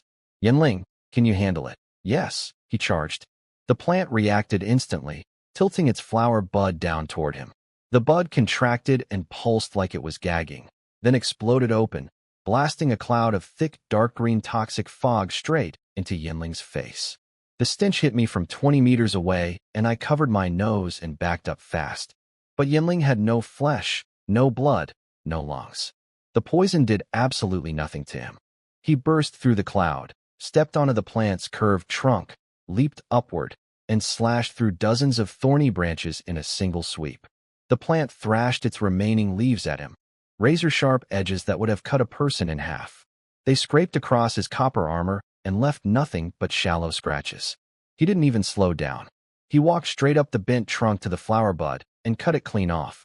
The entire plant wilted and collapsed instantly. I tried to collect the dead plant's body, but couldn't. Apparently, plant creatures didn't drop materials. Disappointing, but at least I had the crystal box. Inside were 2 items. The first was a bag of vegetable seeds called white sprout greens. They'd grow into edible plants that tasted sweet and slightly boosted physical strength over time. The second made my eyes go wide. A Pathfinder's lantern, excellent, quality, one-time use. Light it in the fog, and it would guide you home to your shelter.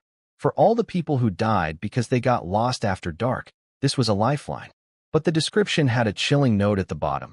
Do not trust everything you see. When the lantern goes out, get away immediately. I had no idea what that meant, and I didn't want to think about it too hard. Back at the shelter, I turned my attention to preparing for the disaster.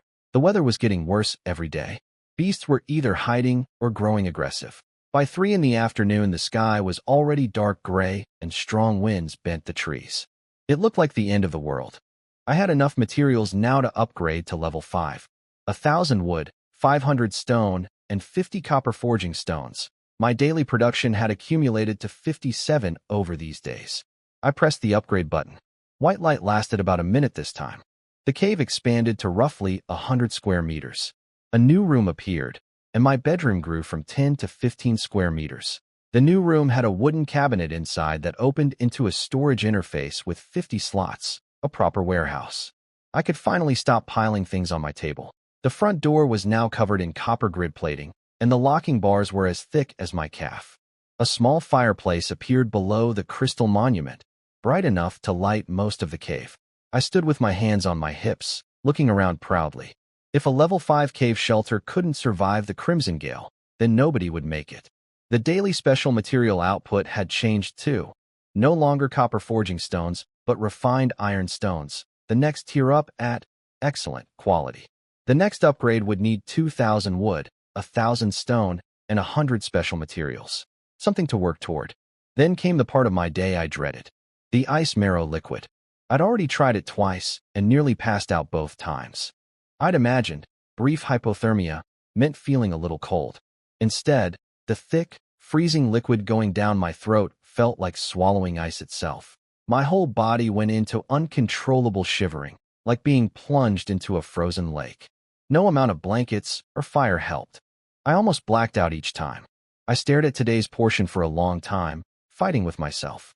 But the desire to get stronger won. I took a deep breath and poured it all down my throat in one gulp. The cold hit my throat and guts like swallowing a blizzard. My brain nearly shut down. I doubled over, teeth clenched, body twitching. Yinling stood beside me, not knowing what to do. After a few minutes, the worst passed, and I gasped for air like a drowning man pulled ashore. Then came the good part. A slow warmth spreading through my whole body as the liquid converted into energy. A faint but real feeling of getting stronger. I checked my personal panel.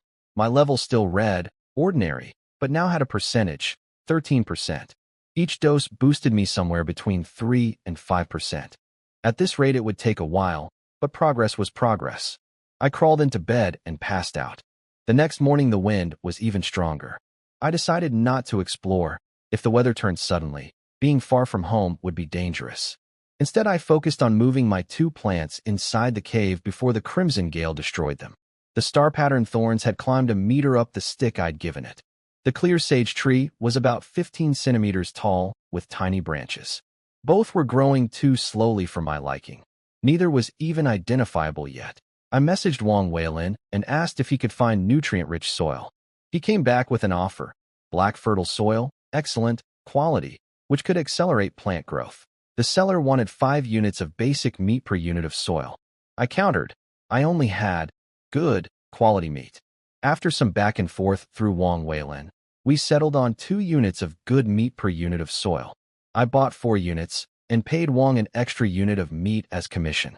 I built 2 simple wooden planter boxes using cut lumber, woven vine rope for binding, and wooden boards for the base. Filled them with the black fertile soil and carefully transplanted both plants inside the cave. The remaining soil I'd save for planting the vegetable seeds after the disaster passed. Meanwhile, far away on his island, Yi Jun was exploring a new landmass. His situation was unique. New islands periodically appeared and connected to his home island. Then old ones vanished. Each new island had different terrain: forests, mountains, swamps. He was accompanied by a huge dog-like beast, bigger than a Tibetan Mastiff, with fierce eyes and brown fluffy fur. It was his reward from completing a special event. The 2 of them sat on a hillside sharing dried meat in the salty ocean wind, while Yi Jun tried to figure out why these islands kept shifting around him. While I was hunkered down in my cave preparing for the storm, Yi Jun was having his own adventure on the other side of this world. He and his beast companion, a massive war dog he'd named Ah Huang, were exploring a new island that had connected to his home territory.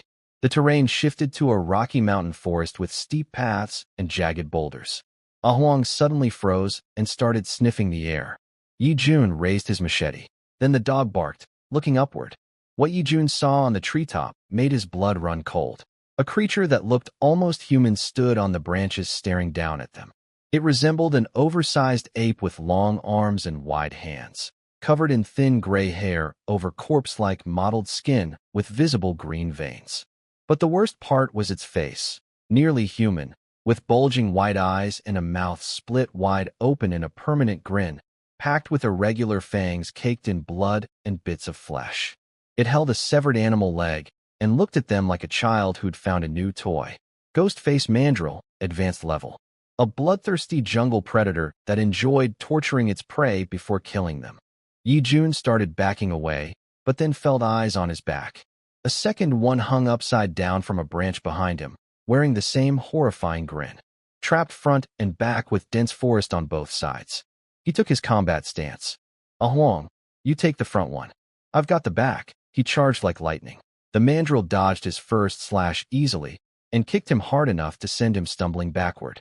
Up close, he could see the dense spikes covering its claws. One grab, and he'd be shredded. But Yi Jun was a soldier who'd faced death countless times. He stayed calm, used trees for cover, and studied its fighting patterns. He noticed that every time he hid behind a tree, the mandrill would waste a few seconds wildly attacking the surrounding trees in frustration before searching for him again. A 3 to 4 second window. He feinted, dodged behind cover one more time.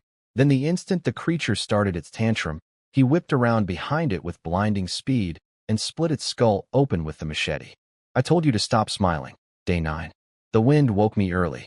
When I opened the door, the world outside was gray and howling, sand, stones, and broken branches flying through the air.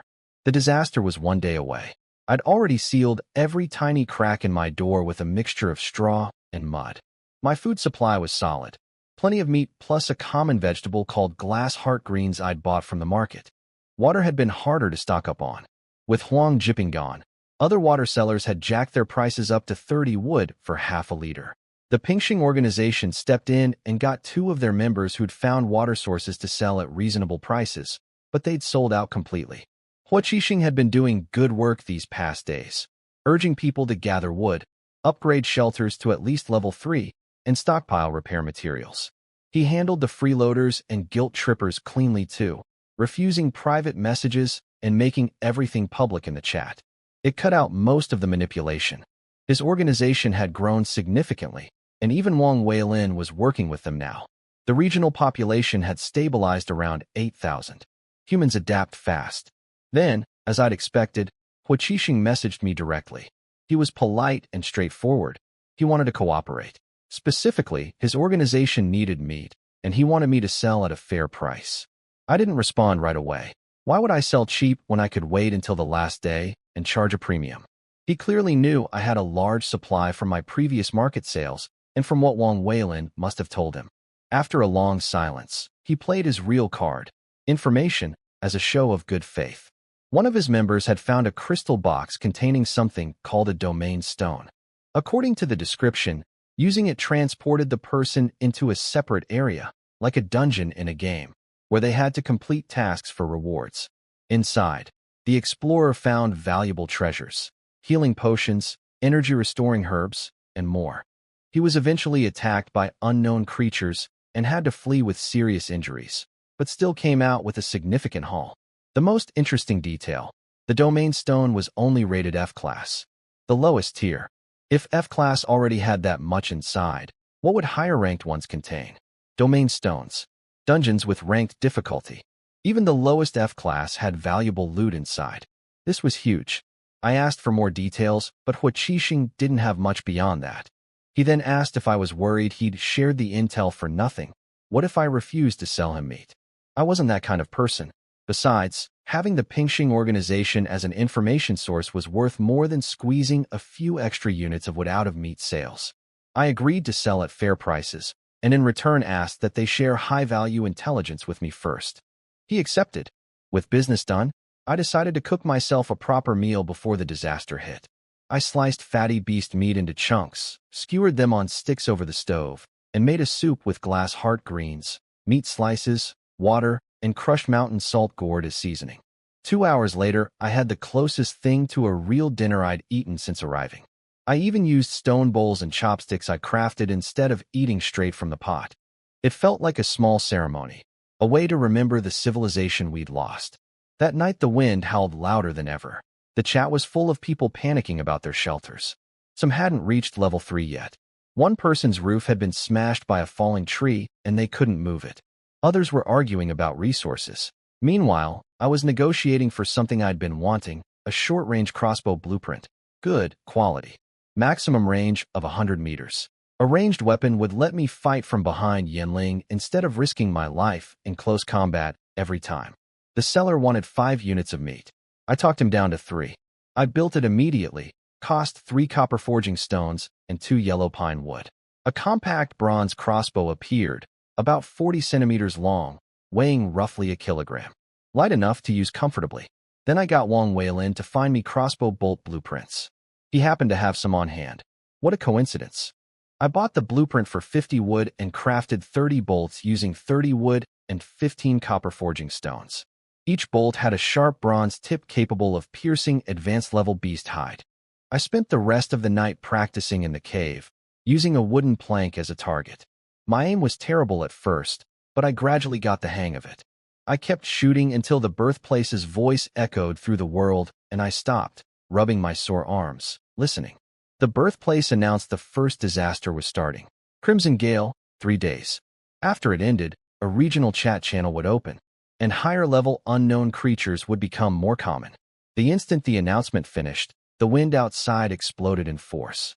Through my sealed door, I could hear trees snapping, objects smashing, and a howling that sounded like screaming ghosts. My level 5 door held firm without a shutter. The chat was chaos. People's doors were being blown open, even with stones bracing them. Fire pits were going out from wind pouring through cracks. Roofs were being ripped off. One person who'd had a tree collapse on their shelter days ago reported the wind finally brought it crashing through. Then their icon went dark. Hua Qixing tried to rally everyone. Seal your gaps, conserve energy, hold out for 3 days. His organization would sell water on the final day, and I'd already arranged to sell him my spare meat in bulk, over 200 units, which he'd distribute 1 per person. Combined with fruits and vegetables his people had stockpiled, maybe 2,000 survivors could be helped. Out of 8,000. I shook my head. I could sit comfortably as the #1 ranked player and pretend none of this concerned me. But I didn't even have the courage to stand up publicly like Hua Qixing did. What right did I have to judge anyone? I drank my daily dose of ice marrow liquid and went to sleep. Day 1 of the disaster. The wind was savage. Level 1 wooden shelters were shaking apart. The temperature had dropped to near freezing. Day 2 was worse. The shelters that had been barely holding on were torn open. People burned through their repair materials faster than the wind destroyed their walls. Without fire or supplies, they froze to death in the cold. Across the world, people were dying in ways I'd never see but could imagine too clearly. Somewhere in a forest, a middle-aged woman in expensive clothes pressed her hands against a crumbling wall, whispering to a son who might be somewhere in this world, begging him to survive. She ran out of strength, and the wall collapsed on top of her. On an exposed hilltop, a young factory worker barely out of college sat in his shaking level 2 shelter, eating tree roots. He'd had terrible luck from the start. Injured his leg falling from a tree on day 1, spent days limping around gathering wood. He'd fought his way to a level 2 upgrade through sheer stubbornness. But his shelter had no trees around it for protection, and now his last repair materials were gone. A thick tree trunk smashed through his roof and fell straight toward him. In his final moment, he thought of his parents and someone named Qingqing and whispered goodbye. I didn't witness any of this, but the chat told me enough. Icons going gray, one after another. Each one a life that had struggled and lost. Day 3 of the Crimson Gale was nothing like the first 2. The wind turned red. Anywhere it touched exposed skin, it tore flesh apart. People in level 2 shelters with remaining cracks screamed as the scarlet wind slipped through and shredded their faces, hands, anything uncovered. Some went mad and started laughing, urging others to open their doors and end it together. Inside my level 5 cave, I didn't feel a thing. No crimson wind, no night creatures attacking. Completely safe. The night before, I'd sold all my spare meat to Hua Qixing, 240 units. In return, I got 870 stone, 2,700 wood, 89 copper forging stones, and 33 yellow pine wood. When I saw the yellow pine wood, my eyes narrowed. So Hua Qixing had been hoarding it the whole time, knowing I needed it. If not for this trade, I never would have gotten any. Clever man. I'd also acquired a domain stone through Wang Weilan. A strange rock the size of a baby's fist with a rune carved into it. E-class difficulty, 1 rank above the F-class Manhwa had told me about. The description warned that elite-level creatures might appear inside. I'd never faced an elite before, but I wasn't too worried. With the yellow pine wood finally in hand, it was time to create my second spirit guardian. I opened the book and loaded the materials. A spirit crystal as the main module, blood fang night lizard parts, 60 scales, 1 heart, 2 fangs, 1 spine, as submodules, and 10 copper forging stones plus 10 yellow pine wood as special materials. I'd wanted to use refined iron stones instead, but the book rejected them, not available at the current stage. 15 minutes of swirling light and runes later, my second guardian materialized. Same height as Yanling, same copper-style armor, but carrying a double-edged longsword with a blade over 1 meter long. Glowing white eyes met mine, and he saluted. I slapped his shoulder. No need for formalities. We're brothers. I named him Shuling, blood spirit, after the night lizards he was made from. He took his place beside Yanling without a word. The 2 guardians exchanged a brief glance, then stood watch together. I noticed something I couldn't explain, a faint flicker in Yanling's eyes, like a distant memory stirring. But it passed in an instant. I checked the Spirit Awakening book. With 2 guardians created, the upgrade condition was met. I selected Advance immediately. The book flipped to its second page, which had been locked before. The first page's guardian design went dark, no more could be made from it. The book's quality had risen from good to excellent, and a new unit appeared, Spirit Shield Guardian, elite level. Bigger and bulkier than the regular guardians, specialized in defense. The upgrade requirement was 2 of these shield guardians. A repair function had also been added. If a guardian was damaged, I could now fix them through the book. That alone was incredibly valuable. I smiled at the description. Shield Guardian. Sounds like a tank with a lot of health. The new Shield Guardian needed different materials, 7 submodules instead of 4, and 1 special module. I tried slotting refined iron stones into the special module, but they only worked as submodules. The main module was still a spirit crystal, and the submodules probably needed elite-level beast parts plus materials of matching quality. As for the special module, I had no idea what would fit. I'd have to figure it out later. Near midnight, the disaster finally ended. The wind stopped instantly, replaced by dead silence. The birthplace announced that we'd survived the first Crimson Gale, and that a regional chat channel was now open, meaning our area was just one of many. Also, the next disaster would be announced in 3 days. I checked the population, 7,057. Nearly 1,000 dead in 3 days, mostly from level 1 shelters. My ice marrow progress had reached 30%. Each dose was giving less now, down from 4 or 5% to just 3. Building some kind of tolerance, maybe. The pain was still brutal every time, but my body was handling it better than before. The next morning the weather was calm and warm again. I moved my plants back outside for sunlight. They'd grown a bit during the disaster, but slower without sun. Then I set out south with both guardians to explore beyond the night lizard cave. We'd barely entered the forest when rustling erupted from the bushes on both sides.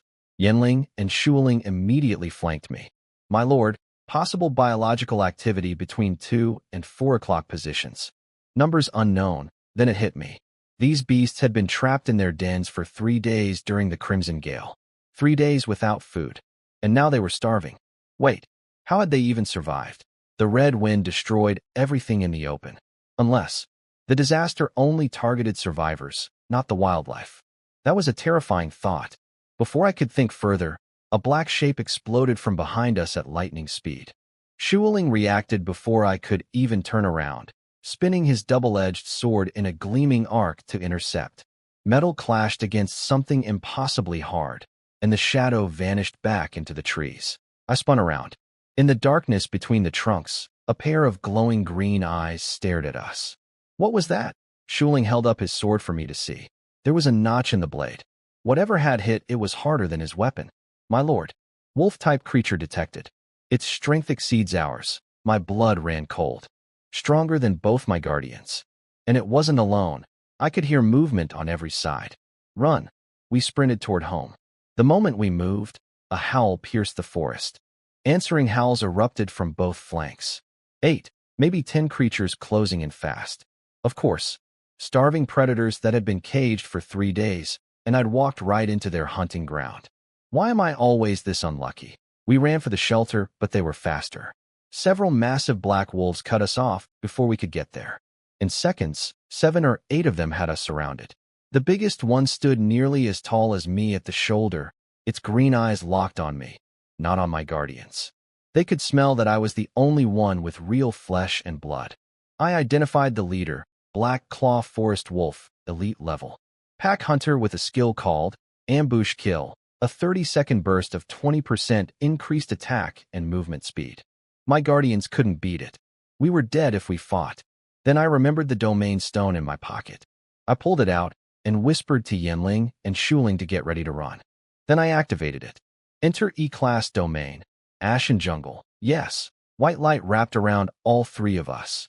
The wolves realized something was wrong, and the leader howled. The pack charged. Fangs and claws closed in from every direction, but we vanished just in time. The wolves were left sniffing empty air where we'd been standing. After a few seconds of weightlessness and blindness, I could see again. The sky was dark and gray. Black flakes drifted down like burnt ash. Every tree around us was charred black, their bark twisted and dead. The ground was fine black dirt. It looked like a forest after a massive fire. The birthplace announced my task. Somewhere deep in this jungle was an ancient giant tree that had been destroyed by an unknown creature. Only its core remained. Find it, and bring it out for a reward. Simple enough in theory. In practice, this place was terrifying. The burnt trees gave off a horrible charcoal smell, and I kept feeling eyes watching us from the darkness. Every time I turned to look, nothing was there. But something was definitely hiding inside those blackened trunks. I lit the fire-blaze lantern, which cast a 5-meter circle of white light. We pushed deeper. After half an hour I stopped to eat and rest. Yinling spotted a green glow about 30 meters ahead, a cluster of small green fruits scattered on the ground, bright and alive against the dead landscape. Prayer fruits, good, quality, capable of healing serious wounds when enough were consumed. I had Yinling collect them first in case it was a trap. Nothing happened. I pocketed several dozen, and we kept moving. Another half hour brought us to a more devastated area. Fallen trees everywhere, everything scorched black, not a trace of life. I still had no idea where the giant tree was. The feeling of being watched grew stronger. Strange sounds echoed through the silence. Everything about this place screamed, "This is a dead zone, turn back." Then I spotted something that pushed the fear aside. A pile of rocks ahead, and mixed among them were dozens of stones with an iron-like sheen. I identified them, refined iron stones, the excellent, quality material my shelter now produced daily. Dozens of them, just sitting here. I started collecting immediately, too excited to notice that behind me, Yinling was slowly backing toward me, as if something was approaching that even he couldn't see. Yinling was backing toward me slowly, eyes locked forward. "My lord, something is wrong." I didn't stop collecting, but shifted my gaze to where he was looking. Nothing but blackness. Then I heard it, movement between the trees. A shadow shifting position. We huddled together and started retreating. Then I felt eyes from behind. I turned and nearly jumped out of my skin. A half-human-sized black figure was peeking at us from behind a charred tree, showing just half its head. Its body was pitch black, its eyes almost entirely dark with barely any white. The only clear feature was a fat red tongue hanging crookedly from its mouth. The moment it realized I'd spotted it, the head ducked back behind the tree. "Show yourself," I shouted. Shuling charged instantly, his double-edged sword cleaving the burnt tree in half. The creature stumbled into the open, a black-furred thing that walked on two legs, but looked more like a rat than anything human. Matted fur, drooling red tongue, tiny sharp claws. It screamed and lunged at Shuling. I identified it. Ashen rat, advanced level. A domain creature, not a normal beast, but something twisted by an unknown attack into what it was now. Craved fresh flesh. Shuling killed it easily, running it through with his sword. But in its final breath, it let out a piercing shriek. Instantly, answering shrieks erupted from every direction around us. We were surrounded again. The dead rat dropped a black crystal. A crystal core. I pocketed it. To leave this domain, we needed to get back to our entry point. But the shrieks came from all sides, including behind us. The only direction without sounds was deeper into the jungle. Trap or not, staying meant death. I ordered both guardians forward, and we charged. Black shapes began emerging from the trees on both sides. Several lunged at me, but Yinling and Shuling intercepted them. Then 3 more blocked our path ahead. I pulled out my crossbow without slowing down, loaded a bolt, aimed, and fired. It hit one square in the face. Didn't kill it, but the bolt sank into flesh. The ice marrow liquid had been working. My body felt noticeably faster and more controlled than days ago. The wounded rat charged me in a rage. The other 2 went for my guardians. I kept sprinting. When the rat closed in, its disgusting red tongue lashed out at me like a whip. I could see the barbed hooks on it. I rolled under the strike and whispered, "Shadow, 3 seconds of invisibility." The rat lost me and hesitated. It could still vaguely sense my presence, but the detection was weak. I struck immediately, short blade aimed at its neck. It twisted away with unnatural flexibility and dodged. But my second weapon was already swinging. The copper axe caught it in the neck before it could react. The blade hit bone and stopped partway through. One chance. I torqued my whole body, hips, shoulders, arms, and wrenched the axe the rest of the way. The head came off and hit the ground. My first solo kill of a domain creature. It nearly cost me a pulled muscle in my back, but it was dead. Without the shadow cloak's invisibility and the strength from the ice marrow liquid, I never could have cut through that rat's hide. Yinling and Shuling finished there too, just as fast. They were dominant against anything at the same level. But there were too many. The shrieking never stopped. We ran deeper into the jungle with dozens of ashen rats chasing behind us, more appearing from the sides.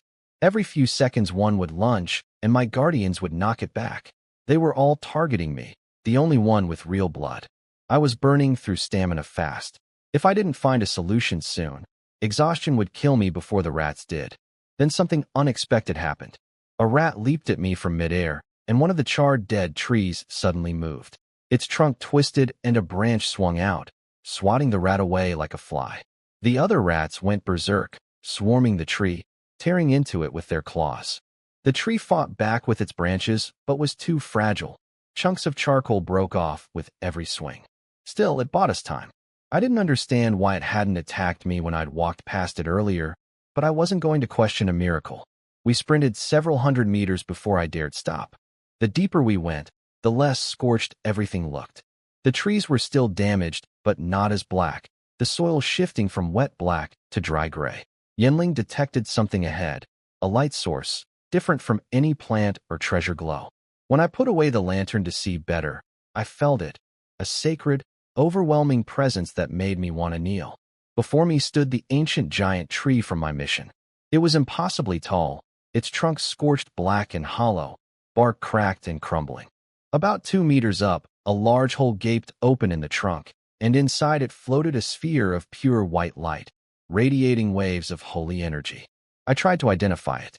Nothing, not even the system could tell me what it was. I reached for it, and heard the rats behind us. They caught up. I gripped my weapons and turned to face them.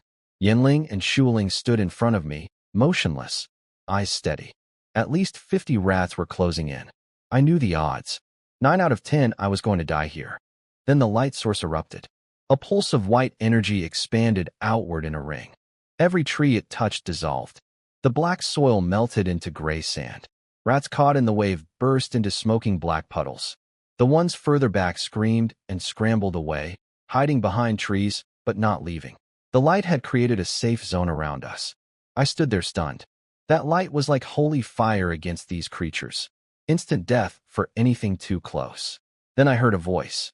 Broken, stuttering, coming from the giant tree itself. The words weren't in any language I knew, but somehow my mind translated them automatically. Go. Leave. Get away. The rats heard it too. They stopped hiding and stepped into the open, every single one of them glaring at the light source with pure hatred twisting their faces. Whatever those words meant, it enraged them beyond reason. I stood frozen, staring at the glowing sphere inside the dead tree, trying to understand what was speaking to me. The broken voice was telling me to leave. But I realized, this light source was the core from the mission, the thing I needed to bring out. I stopped hesitating and reached into the hollow tree. The light came into my hands easily. No heat, no weight, like holding nothing at all. But the moment I took it, the ashen rats went absolutely berserk. Their eyes burned with hatred. They wanted this thing, or they wanted to destroy it. I couldn't tell which. I raised the light above my head and started walking back. The protective circle moved with me. Wherever it passed, rats scrambled away, black bark melted off trees, and dark soil turned to clean gray sand. Some trees beneath the charred surface were actually still alive. They trembled and swayed when the light freed them, as if grateful. But seconds later the rats swarmed those trees and tore them apart. I felt something from the light. An emotion, not mine. Something like grief mixed with resolve. The walk back took nearly an hour. My arms went completely numb from holding the light overhead, but I couldn't put it down with rats following our every step. When we finally reached the entry point, I could barely feel my hands. I managed to pull out the domain stone and activate it. Exit. Yes, white light wrapped us. The last thing I saw was dozens of black eyes watching from the tree line. I opened my eyes back in the real world and immediately panicked. The black claw wolves might still be here. I scanned everywhere. Empty. They'd left. I let out a long breath. The birthplace announced my reward, the giant tree's blessing. All plants inside my shelter would grow at double speed, and I received the giant tree's spirit core, an excellent, quality item containing the life essence of an ancient giant oak. It could accelerate plant growth and grant part of the ancient tree's abilities. I rushed home and went straight to the star-patterned thorns, which had already grown to about 2 meters, climbing the cliff face like a vine.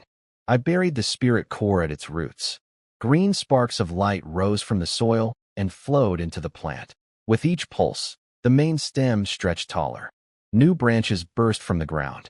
The plain dark green surface began sprouting silver-white spots connected by glowing lines, star patterns, true to its name.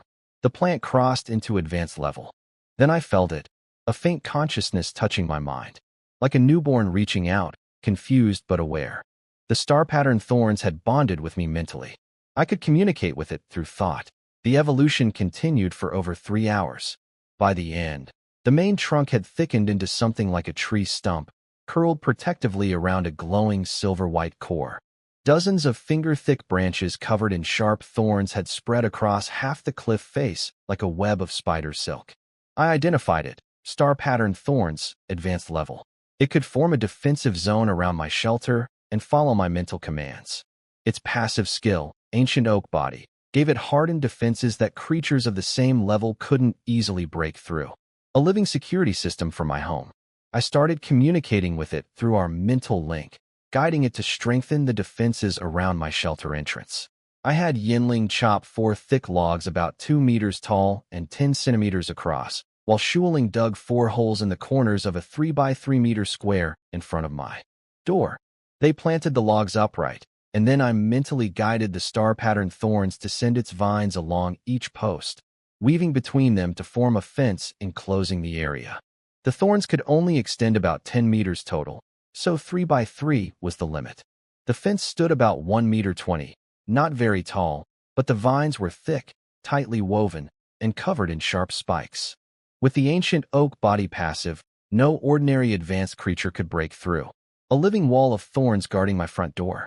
There was no gate, but I could mentally tell the thorns to open a passage when I needed to leave. Inside the fenced area, I spread black fertile soil in a corner and planted the white sprout greens. With the giant trees blessing doubling plant growth inside my shelter, they should sprout fast. That night, I cooked myself a good meal to recover from the day's ordeals.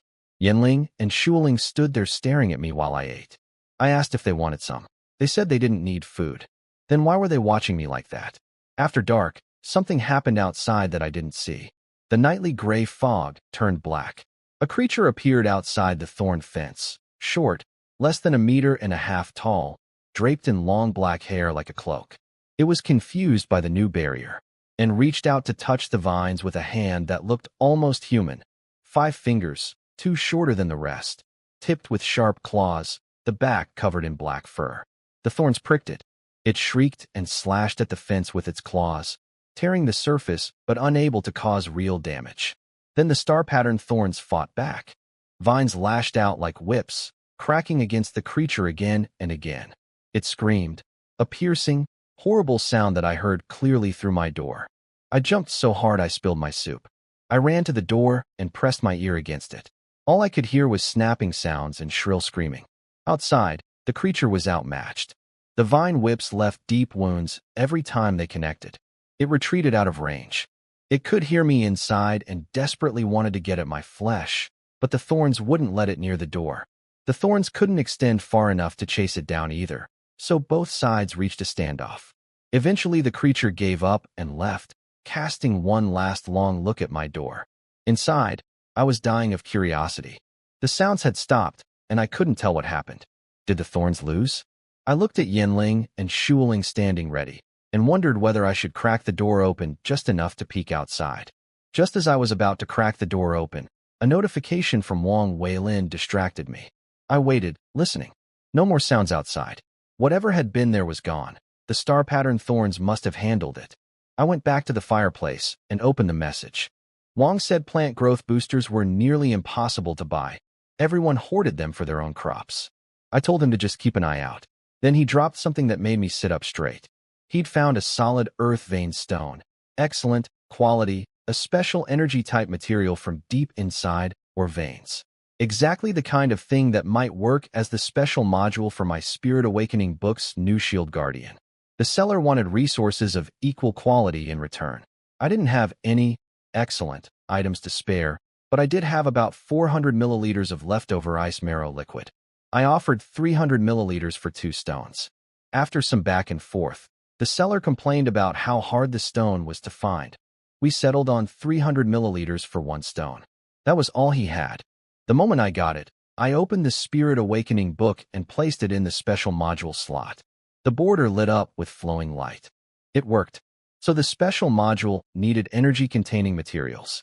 Now I just needed elite-level beast parts for the submodules. That meant hunting something I'd never fought before, an elite creature. I didn't know how many materials one would drop. If it was still 4 types like advanced beasts, I'd need to kill 2. I drank the remaining ice marrow liquid. My progress was at 30% now, and went to bed planning tomorrow's route.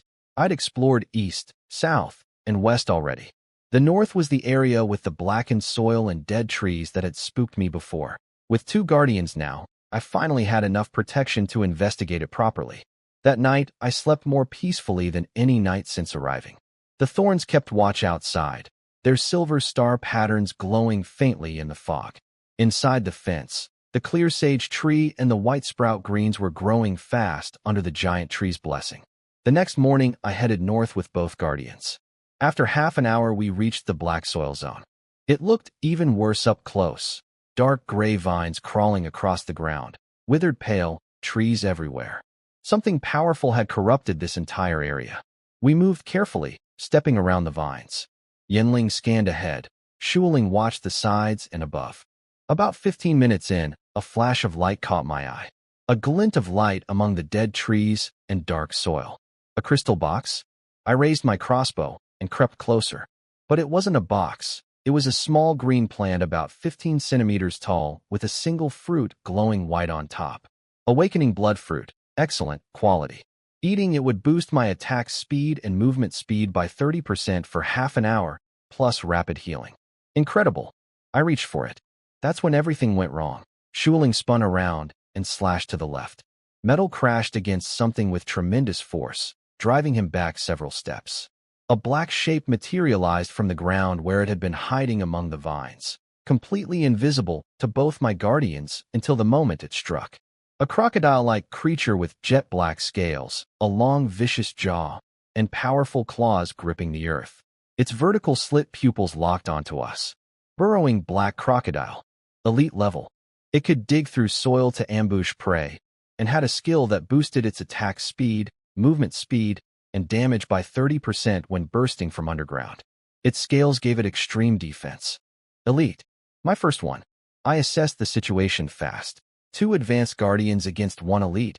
We had a chance. The crocodile could burrow, but I could counter that by climbing a tree. I spotted a good one nearby with tangled branches, perfect for climbing and shooting from above. Take it down. Yenling and Shuling charged without hesitation. I sprinted to the tree and scrambled up to about 3 meters. From there I watched the fight unfold. The crocodile's tail smashed Yenling backward. Its claws clashed with Shuling's sword, sparks flying. Yenling recovered and slashed at its flank. His blade skidded across the scales, throwing sparks, but barely scratching the surface. Every hit the crocodile landed dented my guardian's copper armor. Every hit they landed bounced off its scales. I kept firing bolts at its softer spots, joints, underbelly, but my crossbow was only good quality. The damage was minimal. At this rate, my guardians would break apart before they cracked the crocodile's defense. I messaged Wang Weilin mid-fight. I need something to help in combat. Right now? Do you have anything? Somewhere far away, Wang Weilin was sorting through piles of goods in his level 3 shelter. When he saw my message, his merchant instincts kicked in. This was a chance to build real loyalty, not just do business. He pulled out a square blue gemstone, wincing at the cost, then sent it to me as a free gift through the friend transfer system. He'd figured it out immediately. If someone like me was asking for emergency combat help, I had to be facing an elite. The notification chimed in my ear while I loaded another bolt. The gift was a frost jade chain, excellent quality, one-time use. It could generate chains to bind an enemy and pierce them with spiked links. Worked on anything up to elite level. 10 seconds duration. Wang Weilin's note said, "Stay alive, boss." That's what matters. I knew what this cost him. But I couldn't think about that now. On the ground, Yenling and Shuling were getting torn apart. Yenling had claw marks across his arm and thigh, plus a hole punched through his left shoulder by the crocodile's tail. He fought recklessly, always trading blows head-on. Shuling was more evasive, but his sword had multiple chips in the blade, and one leg had a deep dent with bite marks where the croc had caught him. White mist seeped from their damaged areas. I'd fired over 20 bolts. None penetrated the scales. The crocodile was barely scratched while my guardians were falling apart. Then the crocodile turned its eyes on me. It whipped its tail to knock both guardians back, then started digging. Its massive claws tore through dirt in seconds, and it vanished underground, leaving a small mound. The mound started racing toward my tree like something swimming through earth. I stood up on the branch, gripping the blue gemstone. I wasn't scared, I was counting. 10 meters. 5, 3, 1. It exploded from the ground directly beneath me, jaws wide, moving like a black missile. I stood frozen, but not from fear. Yinling slammed into it at the last possible second, knocking it sideways with his full body weight. The impact rattled its insides even through the scales, but the croc raked its claws across Yinling's shoulder, leaving a horrific gash.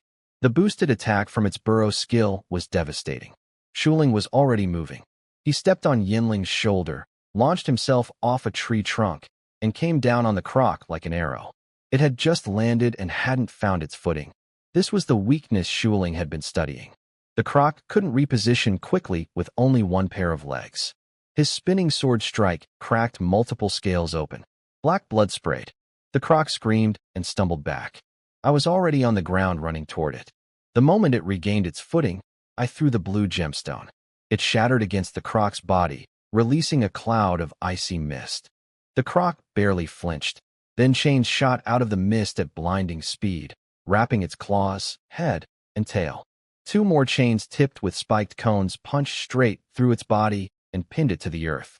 It collapsed, unable to move, impaled and bound. The chains couldn't kill it outright, but they didn't need to. I crossed my arms and grinned. You've got 10 seconds to live. Yinling and Shuling charged together. 10 seconds. That's all we needed. Yinling drove his blade straight through the croc's eyelid, punching through the thick protective layer and into the brain behind it. The beast convulsed violently against the chains. Shuling shoved his sword into the wound left by one of the chain spikes, forcing half the blade deep into its body. Both guardians twisted their weapons inside the creature. Shuling's sword snapped. The croc's body was harder than the blade could handle, especially after all the damage the weapon had already taken. But Yinling's knife was still buried in the croc's skull, grinding through brain matter. The beast's struggles weakened rapidly. When the chains faded after 10 seconds, the crocodile was already at death's door. It twitched on the ground for a while, then went still. Yinling confirmed the kill in his usual flat tone. Looking at the massive corpse covered in wounds, I understood something clearly. Without the frost jade chain, my 2 guardians couldn't have beaten this thing. Elite creatures were on a completely different level. Their attack and defense dwarfed anything advanced. Only beings like Yinling and Shuling, who felt no pain, could even trade blows with one. I collected the body. 200 scales, 4 fangs, 1 spine, 1 heart, 8 claws, 5 material types instead of 4, plus 130 units of meat, an excellent quality spirit crystal, and a building card. The crystal was the critical drop. Without it, I couldn't create the shield guardian. I didn't want to risk another elite fight just for materials. I also went back for the awakening blood fruit. Warm to the touch, shaped like a peach, smelling fresh and clean. A 30% boost to speed and attack for half an hour. Invaluable for emergencies. I tried to dig up the plant to transplant at home, but it had already withered and died after I picked the fruit. I checked my guardians. Shuling's sword was broken. Yinling's blade was chipped and cracked everywhere, barely holding together. Neither could survive another serious fight.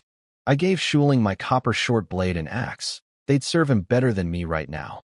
We pushed on for about 2 more kilometers through the black zone. 3 advanced beasts crossed our path, but none attacked aggressively.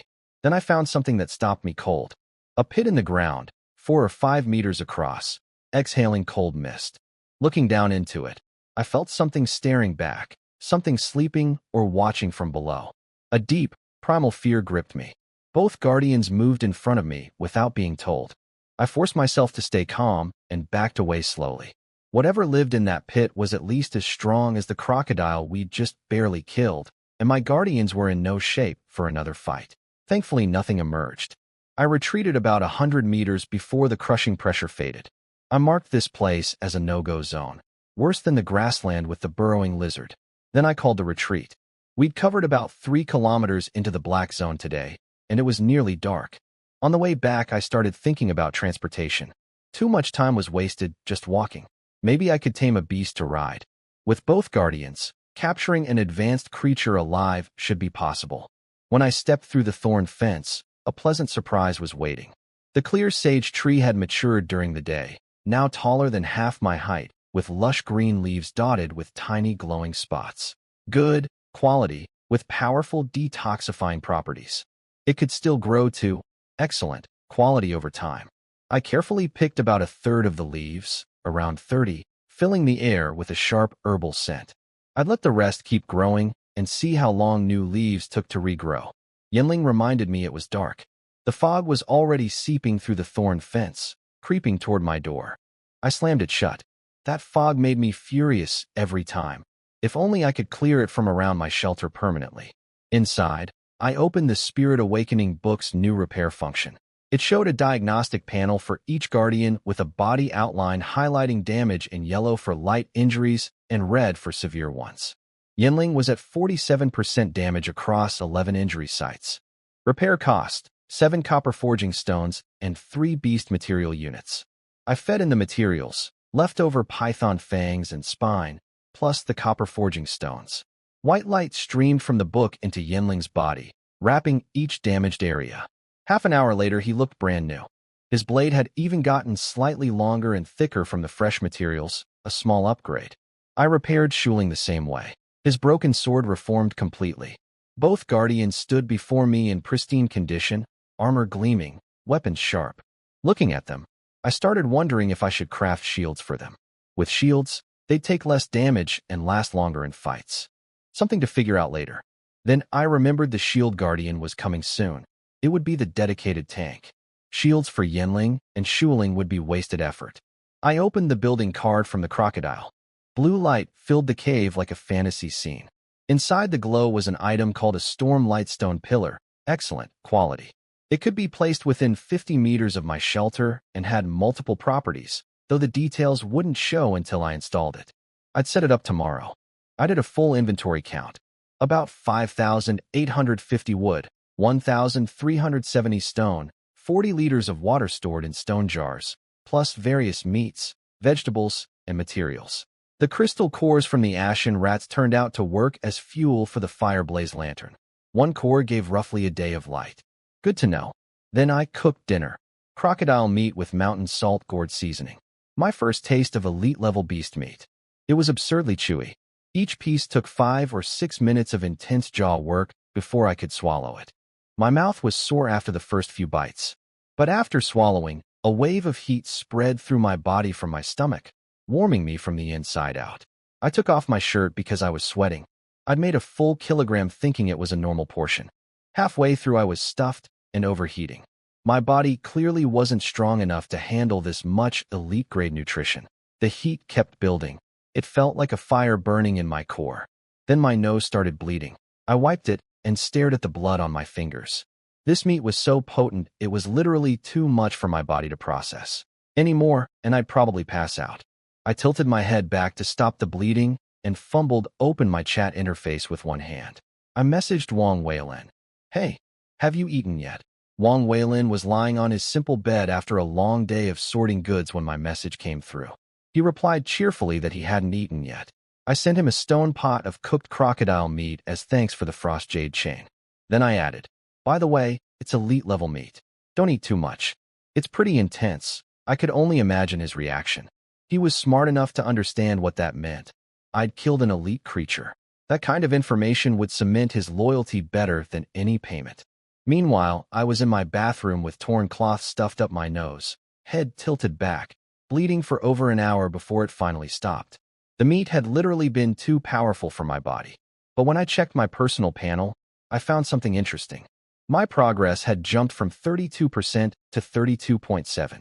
Just a few bites of elite meat had pushed my advancement forward. If I ate all 130 units, I'd probably break through to advanced level. The problem was the process, bleeding, overheating, and jaw exhaustion just from chewing. It would take forever to consume it all. Better to sell most of it. A quarter of 1 unit could probably feed a normal person for a full meal and still boost their physical fitness. This stuff was incredibly valuable. I messaged Wang Weilin to come talk after he finished eating, then took a bath and lay on my bed browsing the chat channels. The regional channel had just opened up, and it was flooded with people searching for family members. Both channels now had message limits, 20 per day for the area channel, 10 for the regional one, to cut down on spam and preserve important information. I planned to sell some elite meat through Wang Weilin to Hua Qixing's organization. It felt right to route it through Wang first. Without that frost jade chain he'd given me for free, I never would have killed the crocodile in the first place. Wang Weilin messaged me back about the meat. He'd eaten 2 pieces and was already bleeding from the nose, overheating, and full. I explained what the percentage on his personal panel meant. It tracked progress toward evolving to advanced level. He was at 0.2% from just 2 bites. The implication hit him hard. Ordinary humans could get stronger by eating powerful beast meat. Then I got to the point. I told him straight. The frost jade chain wasn't something I'd forget. I wanted to know what he expected in return. He played it humble, saying he'd sent it because the situation was urgent and he believed in my strength. No compensation needed. He just wanted to help however he could. I knew what he really meant. He was pledging loyalty. He wanted to be on my team. I'd been thinking the same thing. He was smart, resourceful, and reliable. So I gave him a job. I had 100 units of elite crocodile meat to sell. I wanted him to negotiate with Hua Qixing's organization, pitch the meat's value, the taste, the body-strengthening effects, all of it. I needed special materials, tools, and resources in return, not basic wood and stone. His commission would be 5 units of elite meat, worth roughly 6 to 8% physical improvement if consumed entirely. Wang Weilin could barely contain himself. He started planning his sales pitch immediately. He asked how much meat I had, and I told him 100 units. That confirmed what he'd already guessed. I'd taken down an elite creature. He had good reason to take this seriously. He'd once known another strong survivor who'd tamed a high-level beast and killed 2 more. That man ran into an elite creature during exploration. His tamed beast died saving him, and the elite tracked him home by scent, smashed through his level 3 shelter, and ate him alive. 3 hours from encounter to death. Wang Weilin had received the man's dying messages in real time. That experience was why he'd acquired the Frost Jade chain in the first place, and why he understood exactly how significant it was that I'd actually killed an elite and lived. He promised to handle the sale properly, but warned me that Hua Qixing's organization probably couldn't afford all 100 units. He suggested putting some on the open market too. I agreed. I drank my nightly ice marrow liquid. Progress hit 34.7% and crashed into bed exhausted. The next morning, I installed the Storm Lightstone pillar next to the star pattern thorns. When I activated it, a 5-meter-tall stone column rose from the ground, covered in glowing runes with a translucent crystal sphere on top. It had 4 special properties, but only one was unlocked so far: Radiant Storm. It continuously dispersed fog and black mist within a 10-meter radius and protected friendly beings from negative emotional effects. This was exactly what I needed. No more fog creeping up to my door at night. No more dark creatures lurking right outside. My shelter had just become dramatically safer. The other 3 properties were locked with no explanation of how to unlock them. Frustrating, but that first ability alone was worth everything. The white sprout greens were growing fast under the combined effects of black fertile soil and the giant tree's blessing. Maybe 2 or 3 days until harvest. The clear sage tree was already producing leaves I could pick. By mid-morning, I headed south with both guardians. The southern forest was my least explored direction, and it was risky. The black claw wolves might still be there. But I couldn't let fear keep me inside. I had the awakening blood fruit for emergencies, and I could try luring threats back toward the star pattern thorns if things got bad. We passed the night lizard cave from before and pushed deeper. An owl-like beast watched us from a treetop.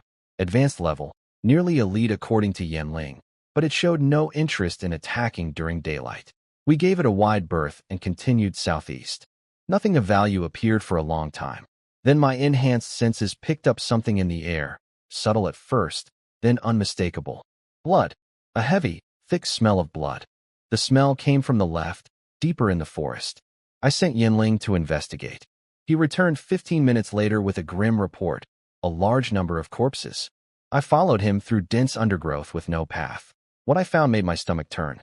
The Black Claw Wolf pack, the same wolves that had nearly killed me days ago, had been slaughtered. Every single one. 16 or 17 wolves torn to pieces, their body parts scattered across the blood-soaked ground.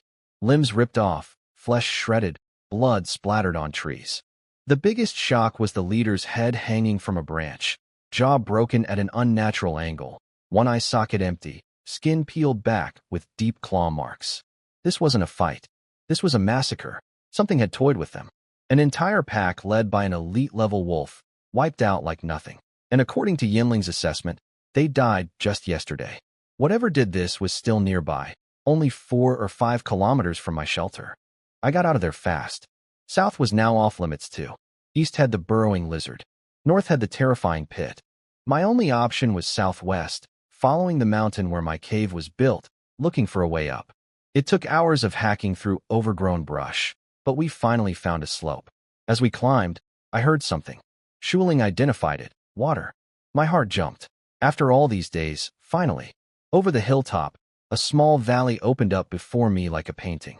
A crystal-clear lake sat in the center, maybe 50 or 60 meters across, surrounded by green vegetation. Small harmless animals scattered as we approached.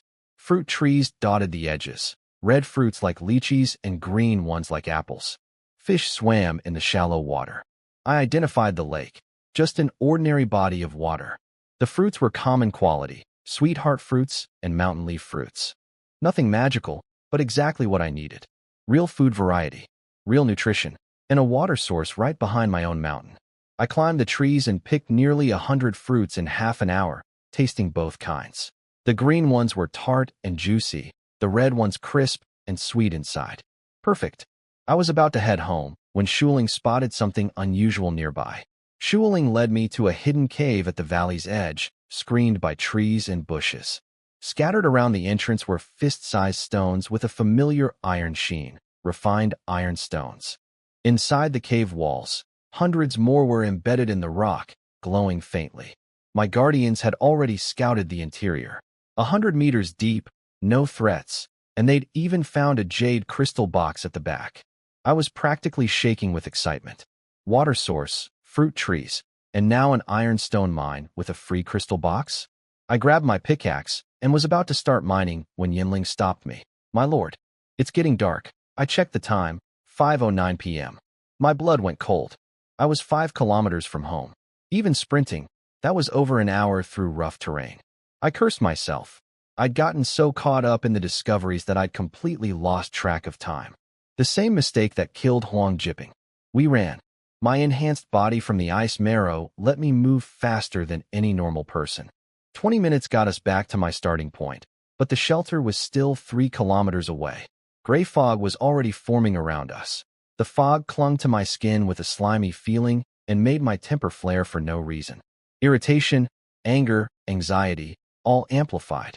I pushed through it, following Yinling who cleared the path ahead. Visibility dropped fast. I checked the time again. Less than 10 minutes left, and I estimated 2 kilometers still to go. At this rate, the black fog would appear before I made it. I thought about Huang Jiping. He'd found a cave too. Lost track of time too. Then the fog came and he died. I kept running, brain racing for solutions, until without realizing it, I slowed to a stop. I raised my head and looked around. Gray-white fog surrounded me in every direction. It was exactly 6 o'clock. The fog was doing something to me, magnifying my fear and negative emotions, dulling my hearing and smell. My sense of direction was gone completely. And the worst part, Yinling and Shuling had vanished. Both of them. I was completely alone in the fog. I took a deep breath, but the air tasted foul, a sickly smell that made everything worse. I pulled out my short blade and the fireblaze lantern, but the lantern's light couldn't penetrate the fog at all. Completely useless. No light. No guardians. No direction. Just thick gray fog pressing in from every side, amplifying my fear and anger. Most people would have lost their minds. I forced myself to stay calm. Yinling and Shuling would never abandon me. This was the fog's doing. Then I heard footsteps behind me. Something was coming. I put away the lantern and raised my crossbow, finger trembling on the trigger. The steps grew closer, then stopped. Whatever it was stood just on the other side of the fog, close enough to touch. Seconds of dead silence. One more step. A dark silhouette emerged from the mist. I fired. The bolt clanged off metal. A shape I recognized stepped through, Shuling. I nearly collapsed with relief, my legs going weak as the tension drained out of me. He knelt and apologized. A wall of thick fog had appeared suddenly between us while he was guarding my back, and by the time he stopped, I was gone. He'd been searching blindly until he sensed the faint glow of my lantern.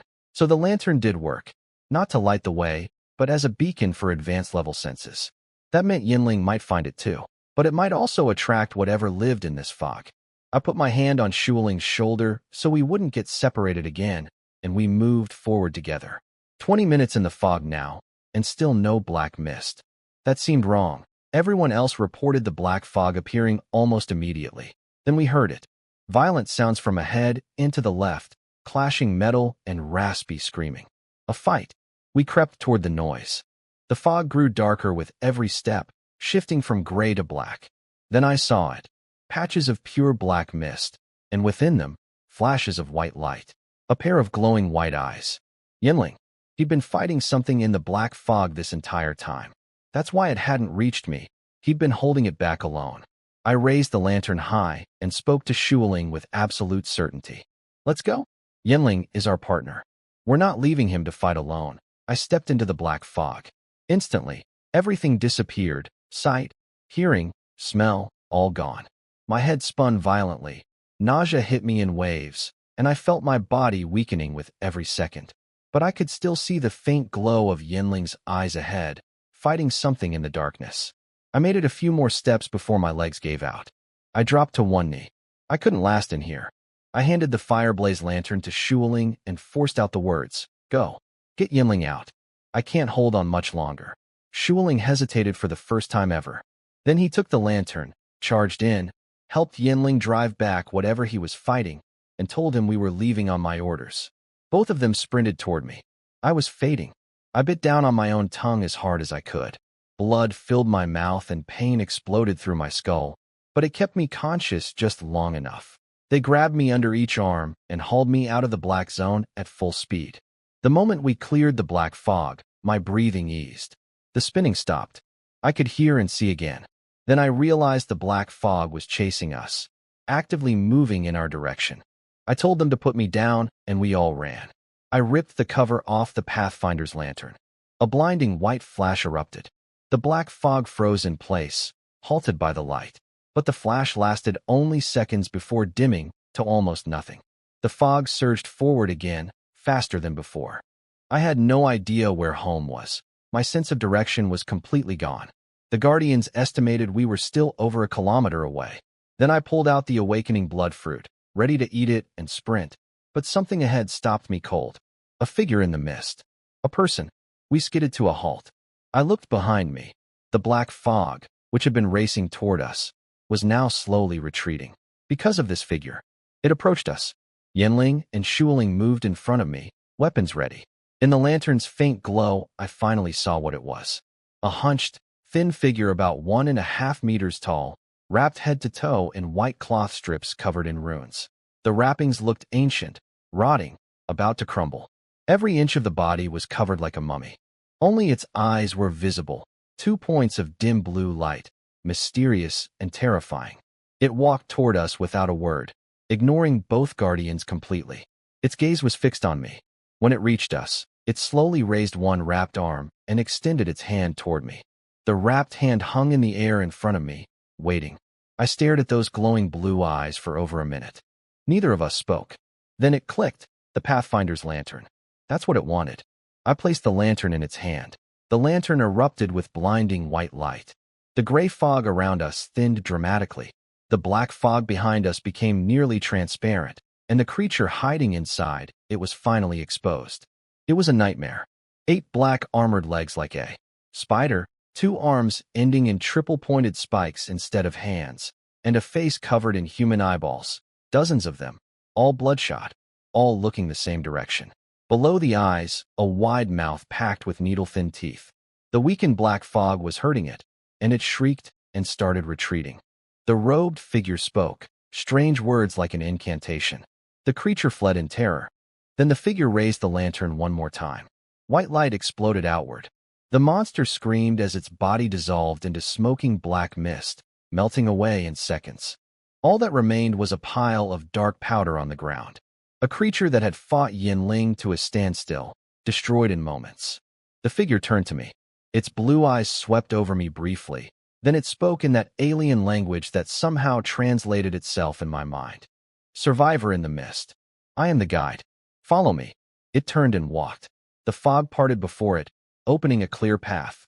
Through the gap, I could make out familiar terrain. We were on the route south of my shelter. I followed. I tried asking who or what it was, why it lived in the fog, why it looked human. It didn't answer. Yinling and Shuling signaled silently that they couldn't guarantee winning against this being. So I kept my questions to myself and walked. After about an hour, the fog thinned and my shelter came into view. The stone pillar's glow was visible ahead, my 10-meter fog-free zone. The guide stopped, turned, and looked at me one last time. Go home. I exhaled with relief. But just as I was about to mentally signal the star-patterned thorns to open the fence, I noticed something was off. Everything looked right. The star-patterned thorns glowing silver, the clear sage tree, the stormlight pillar shining blue, the vegetables growing in the planter. My shelter, exactly as I'd left it. But something felt wrong. Then I remembered the lantern's warning. Do not trust everything you see. The fog. The stormlight pillar was supposed to clear fog within 10 meters. But there was fog everywhere inside the fence. This wasn't my shelter. It was a fake. I spun around. The guide's lantern was nearly dead, and its body was twitching and jerking. Its eyes had turned crimson red. The moment it realized I'd seen through the illusion, the entire shelter image twisted and dissolved into black mist. If I'd walked inside, I would have been dead. The guide, or whatever it really was, shrieked something inhuman and charged at us. It closed 10 meters in a blink. Yinling swung his blade at its head. The creature blocked with its forearm, bare arm against steel, and Yinling's blade chipped on impact. Then it punched him in the chest, so hard his armor caved in, and he skidded back 8 meters, gouging trenches in the ground. Shuling attacked its midsection. The thing bent backward at an impossible 80-degree angle with its feet glued to the ground, dodging completely, then snapped back upright and counterattacked before Shuling could recover. Every time a weapon hit its wrapped arms, the weapon broke. Its body was harder than anything we'd faced. This thing was at least elite level. We couldn't win. I pulled out my last emergency item, the Scarecrow of Revulsion. I threw it. The straw figure inflated instantly into a towering scarecrow with glowing red eyes and a split grin, blasting waves of phantom energy at the guide. If it didn't work on an elite-level target, I was out of options. The guide paused, looked at the scarecrow. Then its eyes went wide and its whole body began convulsing, as if trapped in some terrible memory. It started attacking the scarecrow mindlessly, fists swinging wildly. 10 seconds. That's all I had. I swallowed the awakening blood fruit. Speed and power surged through me. I grabbed Shuling, pulled up Yinling, and we sprinted through the gap the guide had left open. I sprinted past the guide while it was distracted by the scarecrow, close enough to see its eyes flickering between crimson and blue. With the awakening blood fruit pumping through me, I covered over 100 meters in those 10 seconds, faster than any human on Earth had ever run. I didn't look back. The path the lantern had cleared through the fog was already closing, but enough remained to see where I was going. Behind me, the guide tore the scarecrow to shreds, then simply stood still. Its eyes had returned to blue. It muttered something to itself, words I would have understood if I'd been close enough to hear, then walked back into the fog and disappeared. When my shelter finally came into view, the real one this time, with the stormlight pillar's fog-free zone proving it was genuine, I nearly wept with relief. I signaled the star-patterned thorns to open the fence and stumbled inside. I peeled off my fog-soaked clothes, took a freezing cold bath, and sat by the fireplace eating fruit because I was too exhausted to cook. I forced down the ice marrow liquid before collapsing into bed. The elite crocodile meat would have to wait until tomorrow. My body couldn't handle it tonight. I passed out the instant I hit the bed, only managing to send Wang Weilin a single message. Sleeping. Talk tomorrow. I didn't wake up until 10 the next morning, still groggy. But I couldn't waste the day. I cooked a third of a unit of elite meat, the maximum my body could handle, and checked Wang Weilin's messages. He'd been worried, sending increasingly urgent messages when I went silent. I decided to tell him about last night. Not everything. but enough to reinforce how dangerous my life was and how capable I was of surviving it. The stronger he believed I was, the harder he'd work for me. I told him about getting caught in the fog, losing my direction and senses. Then I told him I'd encountered the black fog. His response was pure shock. Nobody survived the black fog. Ever. Then I told him there was more. There are monsters in the black fog. Terrifying ones. I barely survived. I said it calmly. Wang Weilin went silent for a long time. I could tell he was recalculating everything he thought he knew about me. He sent me some healing herbs as a gift, calling me Brother Fei, now instead of Boss Jiang. I sent them back. I didn't need them, and I didn't want him spending resources he couldn't afford. But his loyalty was exactly what I wanted. I asked him to negotiate with Hua Qixing for the materials I needed, especially excellent quality wood for the Shield Guardian. Then I headed out despite the wind and light rain. The first rain since arriving in this world. Rest meant falling behind, and falling behind meant dying. Today's destination was the valley with the lake. Water had been my biggest weakness, always buying, never enough to wash properly. With my own source, that problem was over. My inventory only had room for 15 stone jars at 5 liters each, so I used the friend gift system with Wang Weilin as a workaround. I knelt by the lake, filled jars one after another, and sent them to him through the transfer interface. He made more jars on his end while I kept filling. After an hour and a half of nonstop work, my arms burning even with enhanced strength, we'd stored about 100 jars. 500 liters total. I told him to keep 100 liters for himself. At market rates, that was worth 300 to 500 units of wood. His enthusiasm for working with me went up another notch. Then I headed to the Ironstone Cave. I'd brought dozens of basic stone pickaxes for Yanling and Shuling to use as mining tools. I could hear the clanging before I even reached the entrance. They were already hard at work inside. The outer walls of the cave were already stripped clean. Dozens of iron stones and broken pickaxes littered the ground. I scooped up over 60 stones, grinning the whole time. The basic stone pickaxes broke every 2 stones. The iron was just too hard. I had Wang Weilin make more batches while Yanling and Shuling kept swinging without rest. I tried mining myself, but after 2 stones and 3 broken pickaxes, the vibrations were too much for my arms. I left it to the professionals and supervised. By 4 o'clock, we had 147 iron stones, with about 100 still embedded in the walls for next time. Enough to upgrade my shelter. We hiked back through the rain, the first real rainfall since arriving. The muddy terrain slowed us down, but we made it by 5. I immediately boiled water for a hot bath, my first proper one in ages. Such a simple thing felt like the greatest luxury in the world. I traded with Wang Weilin, received the water jars, sent him 600 wood for materials and his work. 100 stone jars now line my storage room wall to wall, 500 liters total. Water freedom at last. Then Hua Qixing messaged. His organization had spent the day gathering trade goods for my elite meat. He sent me a long list: tools, resources, materials, medicines. I scrolled through it carefully. Most healing items were equal or weaker than my red heart fruits, but 2 stood out. Petal heart flower, excellent, quality, fast healing with no side effects, though it couldn't regrow lost limbs. Lion heart grass was powerful too, but left you severely weakened afterward. I picked the flower. From the 20+ tools on offer, I chose 3. A blood swamp scroll that created a cursed swamp, reducing enemy perception. A jade bamboo dart coated in strong poison that caused immediate toxic effects. Both essential for fighting elite creatures. But the most important item was the last one I selected. An antidote potion blueprint. Excellent quality. It would add a potion crafting option to my creation menu. The stronger the detoxifying ingredient, the better the potion. Combined with my clear sage tree leaves, this was exactly what I needed. I also picked up Jade Carp Lake Water, 10 liters with natural detox properties, perfect as a potion base, and 15 liters of clear Serenity spring water that could accelerate plant growth. The real prize on the list was Darkwood Birch, 45 units of excellent quality wood. Exactly what the Shield Guardian needed for its submodules. The seller wanted 1 unit of elite meat per wood, which was steep. I sent Hua Qixing my counteroffer, cutting nearly everything in half. I knew from Wang Weilin what the actual seller prices were before Hua added his markup. The negotiation went back and forth, but I held firm. My budget was exactly 95 units of elite meat. The 100 I had -5 reserved for Wang Weilin. Hua Qixing pretended to be in pain over the prices, talking about how hard it was to convince his people. I knew it was an act. He knew I knew. We were both performing.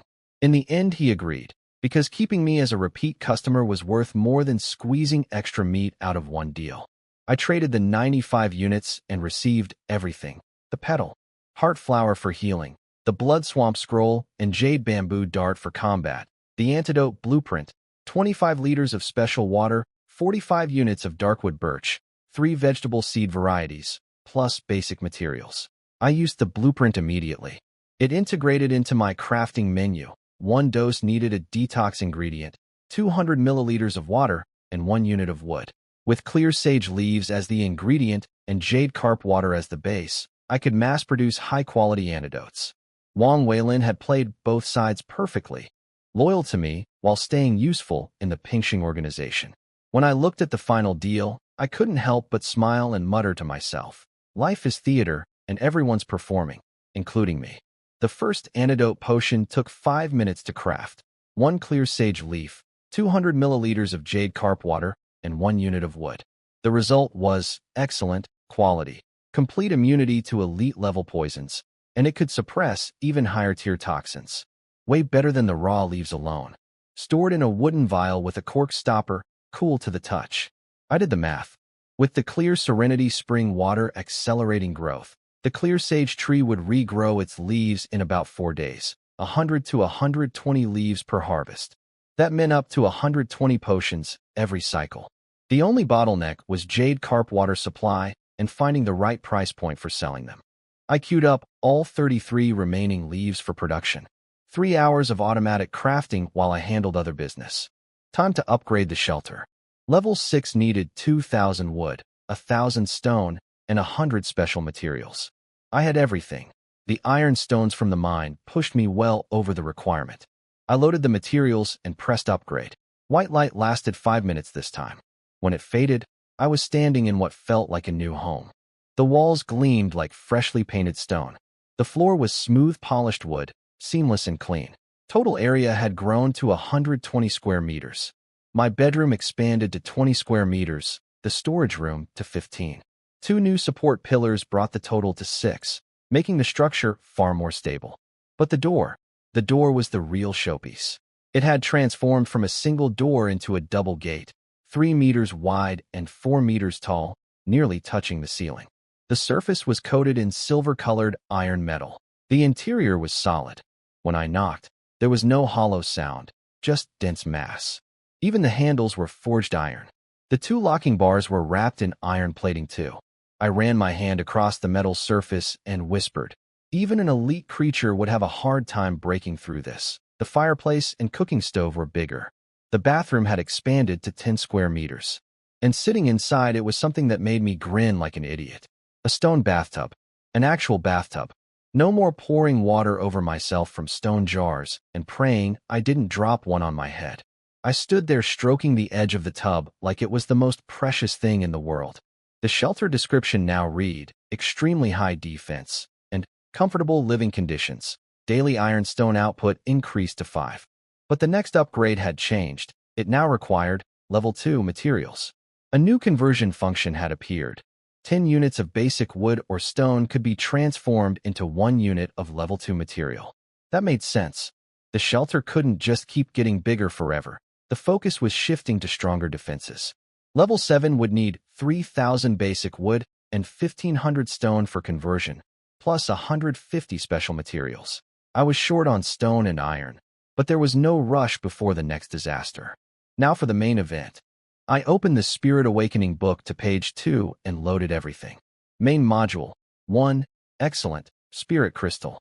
7 submodules. 200 crocodile scales. 1 heart. 1 spine. For fangs. 8 claws. 10 iron stones. 10 darkwood birch. Special module. 1 solid earth vein stone. I press create. The familiar rune vortex swirled. 15 minutes later, a figure emerged from the white mist. He was massive, about 2 meters 20, towering over me. Silver-white armor covered in glowing holy runes with white decorative patterns. Crocodile scales reinforced his shoulders and knees. Silver chains wrapped around his forearms and waist. In his left hand, he held a huge V-shaped shield, half his height, framed in dark wood and plated with crocodile scales. In his right, a meter-long iron war hammer, crocodile spine at its core, ironstone shell on the outside. One end of the hammer was a vicious spike. The other was a flat face studded with tiny triangular points. Getting hit by either side would be devastating. He knelt. I told him to stand and never kneel again. Then I checked his stats. Spirit Shield Guardian. Elite level. Skill. Earth Vein. Activates a powerful light shield on his physical shield and massively increases knockback resistance while touching the ground. 10 minutes active, 30-minute cooldown. Enemies would have to break through the light shield first, then get past the physical shield, then crack his iron armor. Layer after layer of defense. I named him Black Shield, after the dark-framed barrier he carried. He acknowledged by tapping his hammer against his shield, a deep, resonant clang. Follow your lord's command. He walked to the door and took his place between Yanling and Shuling without being told. 3 guardians now. 2 advanced, 1 elite. For the first time since arriving in this world, I wasn't the one who needed to be afraid. I opened my chat to message Wang Weilin. There was a lot to plan. I asked Wang Weilin about taming beasts for riding. He was confused. Didn't I know about beast taming scrolls? Apparently, while I'd been busy nearly dying in fog, the whole region had discovered these scrolls from crystal boxes. They let you tame weakened creatures into permanently loyal companions. Most people who got one kept it rather than selling, for obvious reasons. A tamed beast could be the difference between life and death. No one was selling. I told Wang Weilin to put the word out that I'd pay top price if anyone changed their mind. My antidote potions had finished crafting, 34 vials. I'd save most for later, but figured I should advertise them now. I opened the regional chat for the first time in days and posted a simple message. High-quality antidotes for sale, fully neutralizes elite-level poisons. Private message me. My name appearing in the chat after a long absence caused an immediate stir. Some people were impressed. Some skeptical. One person shared how a venomous bite had nearly killed them, and they barely survived with a detox item. Then came the voices I expected. The guy named Jiang has too much good stuff. We should unite and make him share with everyone. He's number 1 on the rankings. He owes us. Exactly. Why does he get to eat meat while we suffer?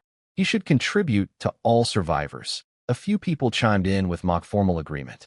It was textbook moral blackmail, guilting someone into giving away their resources because they had more than others. I didn't bother responding.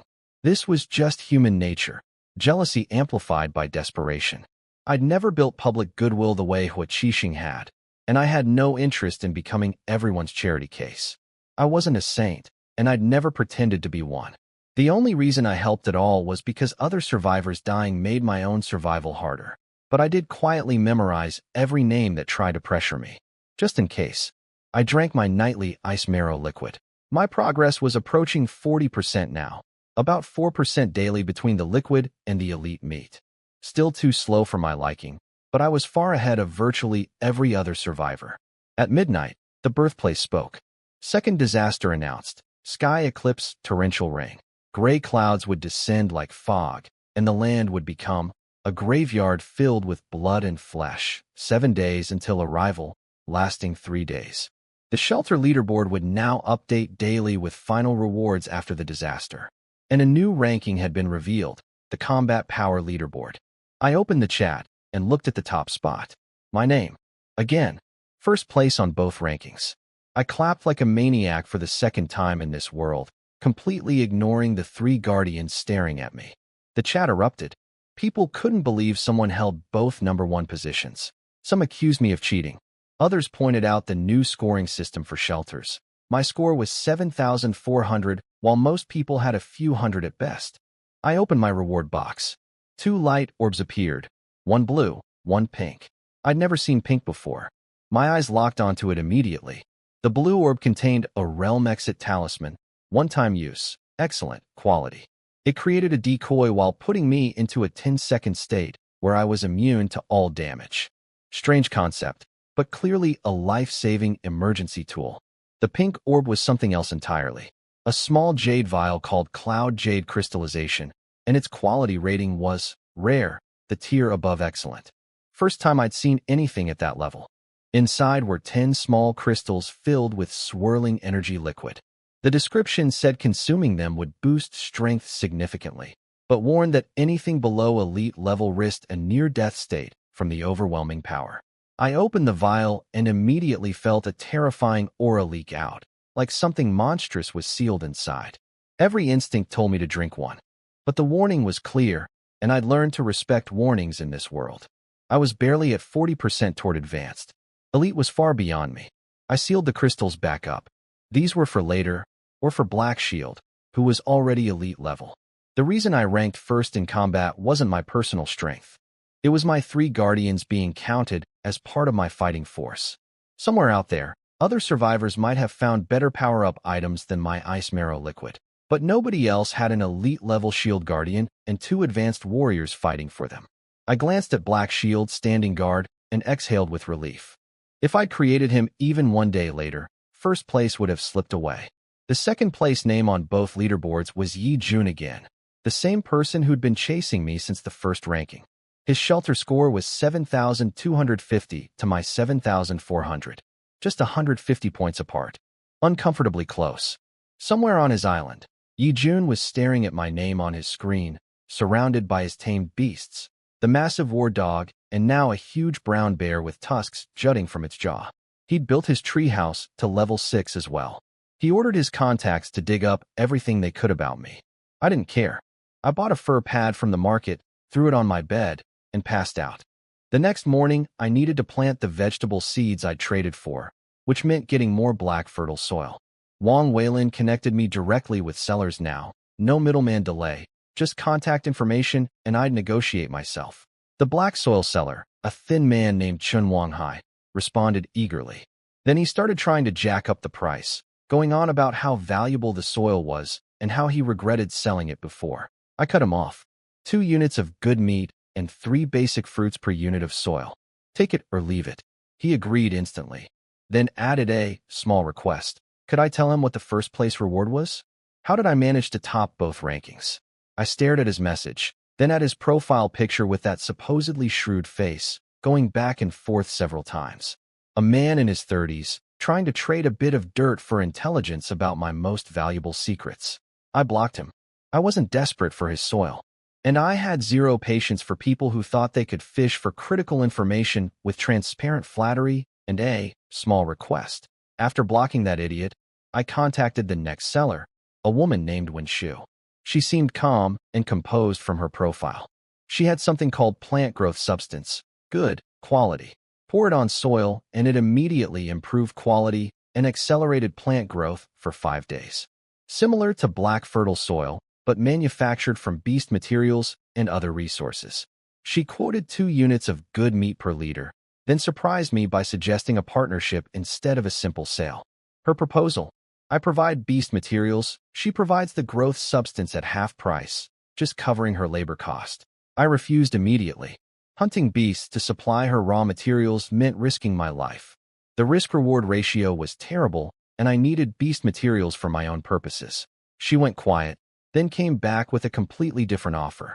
She would supply me plant growth substance regularly, for free. That got my attention so fast I nearly tipped my chair over backward. Her terms: every 5 days, she'd give me a batch of growth substance, and I'd give her 20 units of good quality beast materials, including bone-type items like tusks and claws. We haggled over quantity. She started at 5 bottles, I pushed for 10. After a quick back and forth, we settled on 8 bottles every 5 days for 20 units of materials. Easy deal. I still had leftover night lizard and swift fox materials, and with Black Shield on my team, hunting advanced beasts was trivial now. 1 kill every 5 days more than covered it. When Shu had her own angle. She'd tamed a black cat using a beast taming scroll, small but deadly, capable of slicing through advanced level hide. She'd been using it to hunt for beast materials herself, but the process was dangerous for both her and her pet. Having me supply materials instead meant she could scale up production safely. My 20 units would let her craft 80 bottles, keeping her business running while she focused on growing her operation. A clean deal where both sides won. I liked her style: direct, practical, no games. When Shu was happy, I was happy.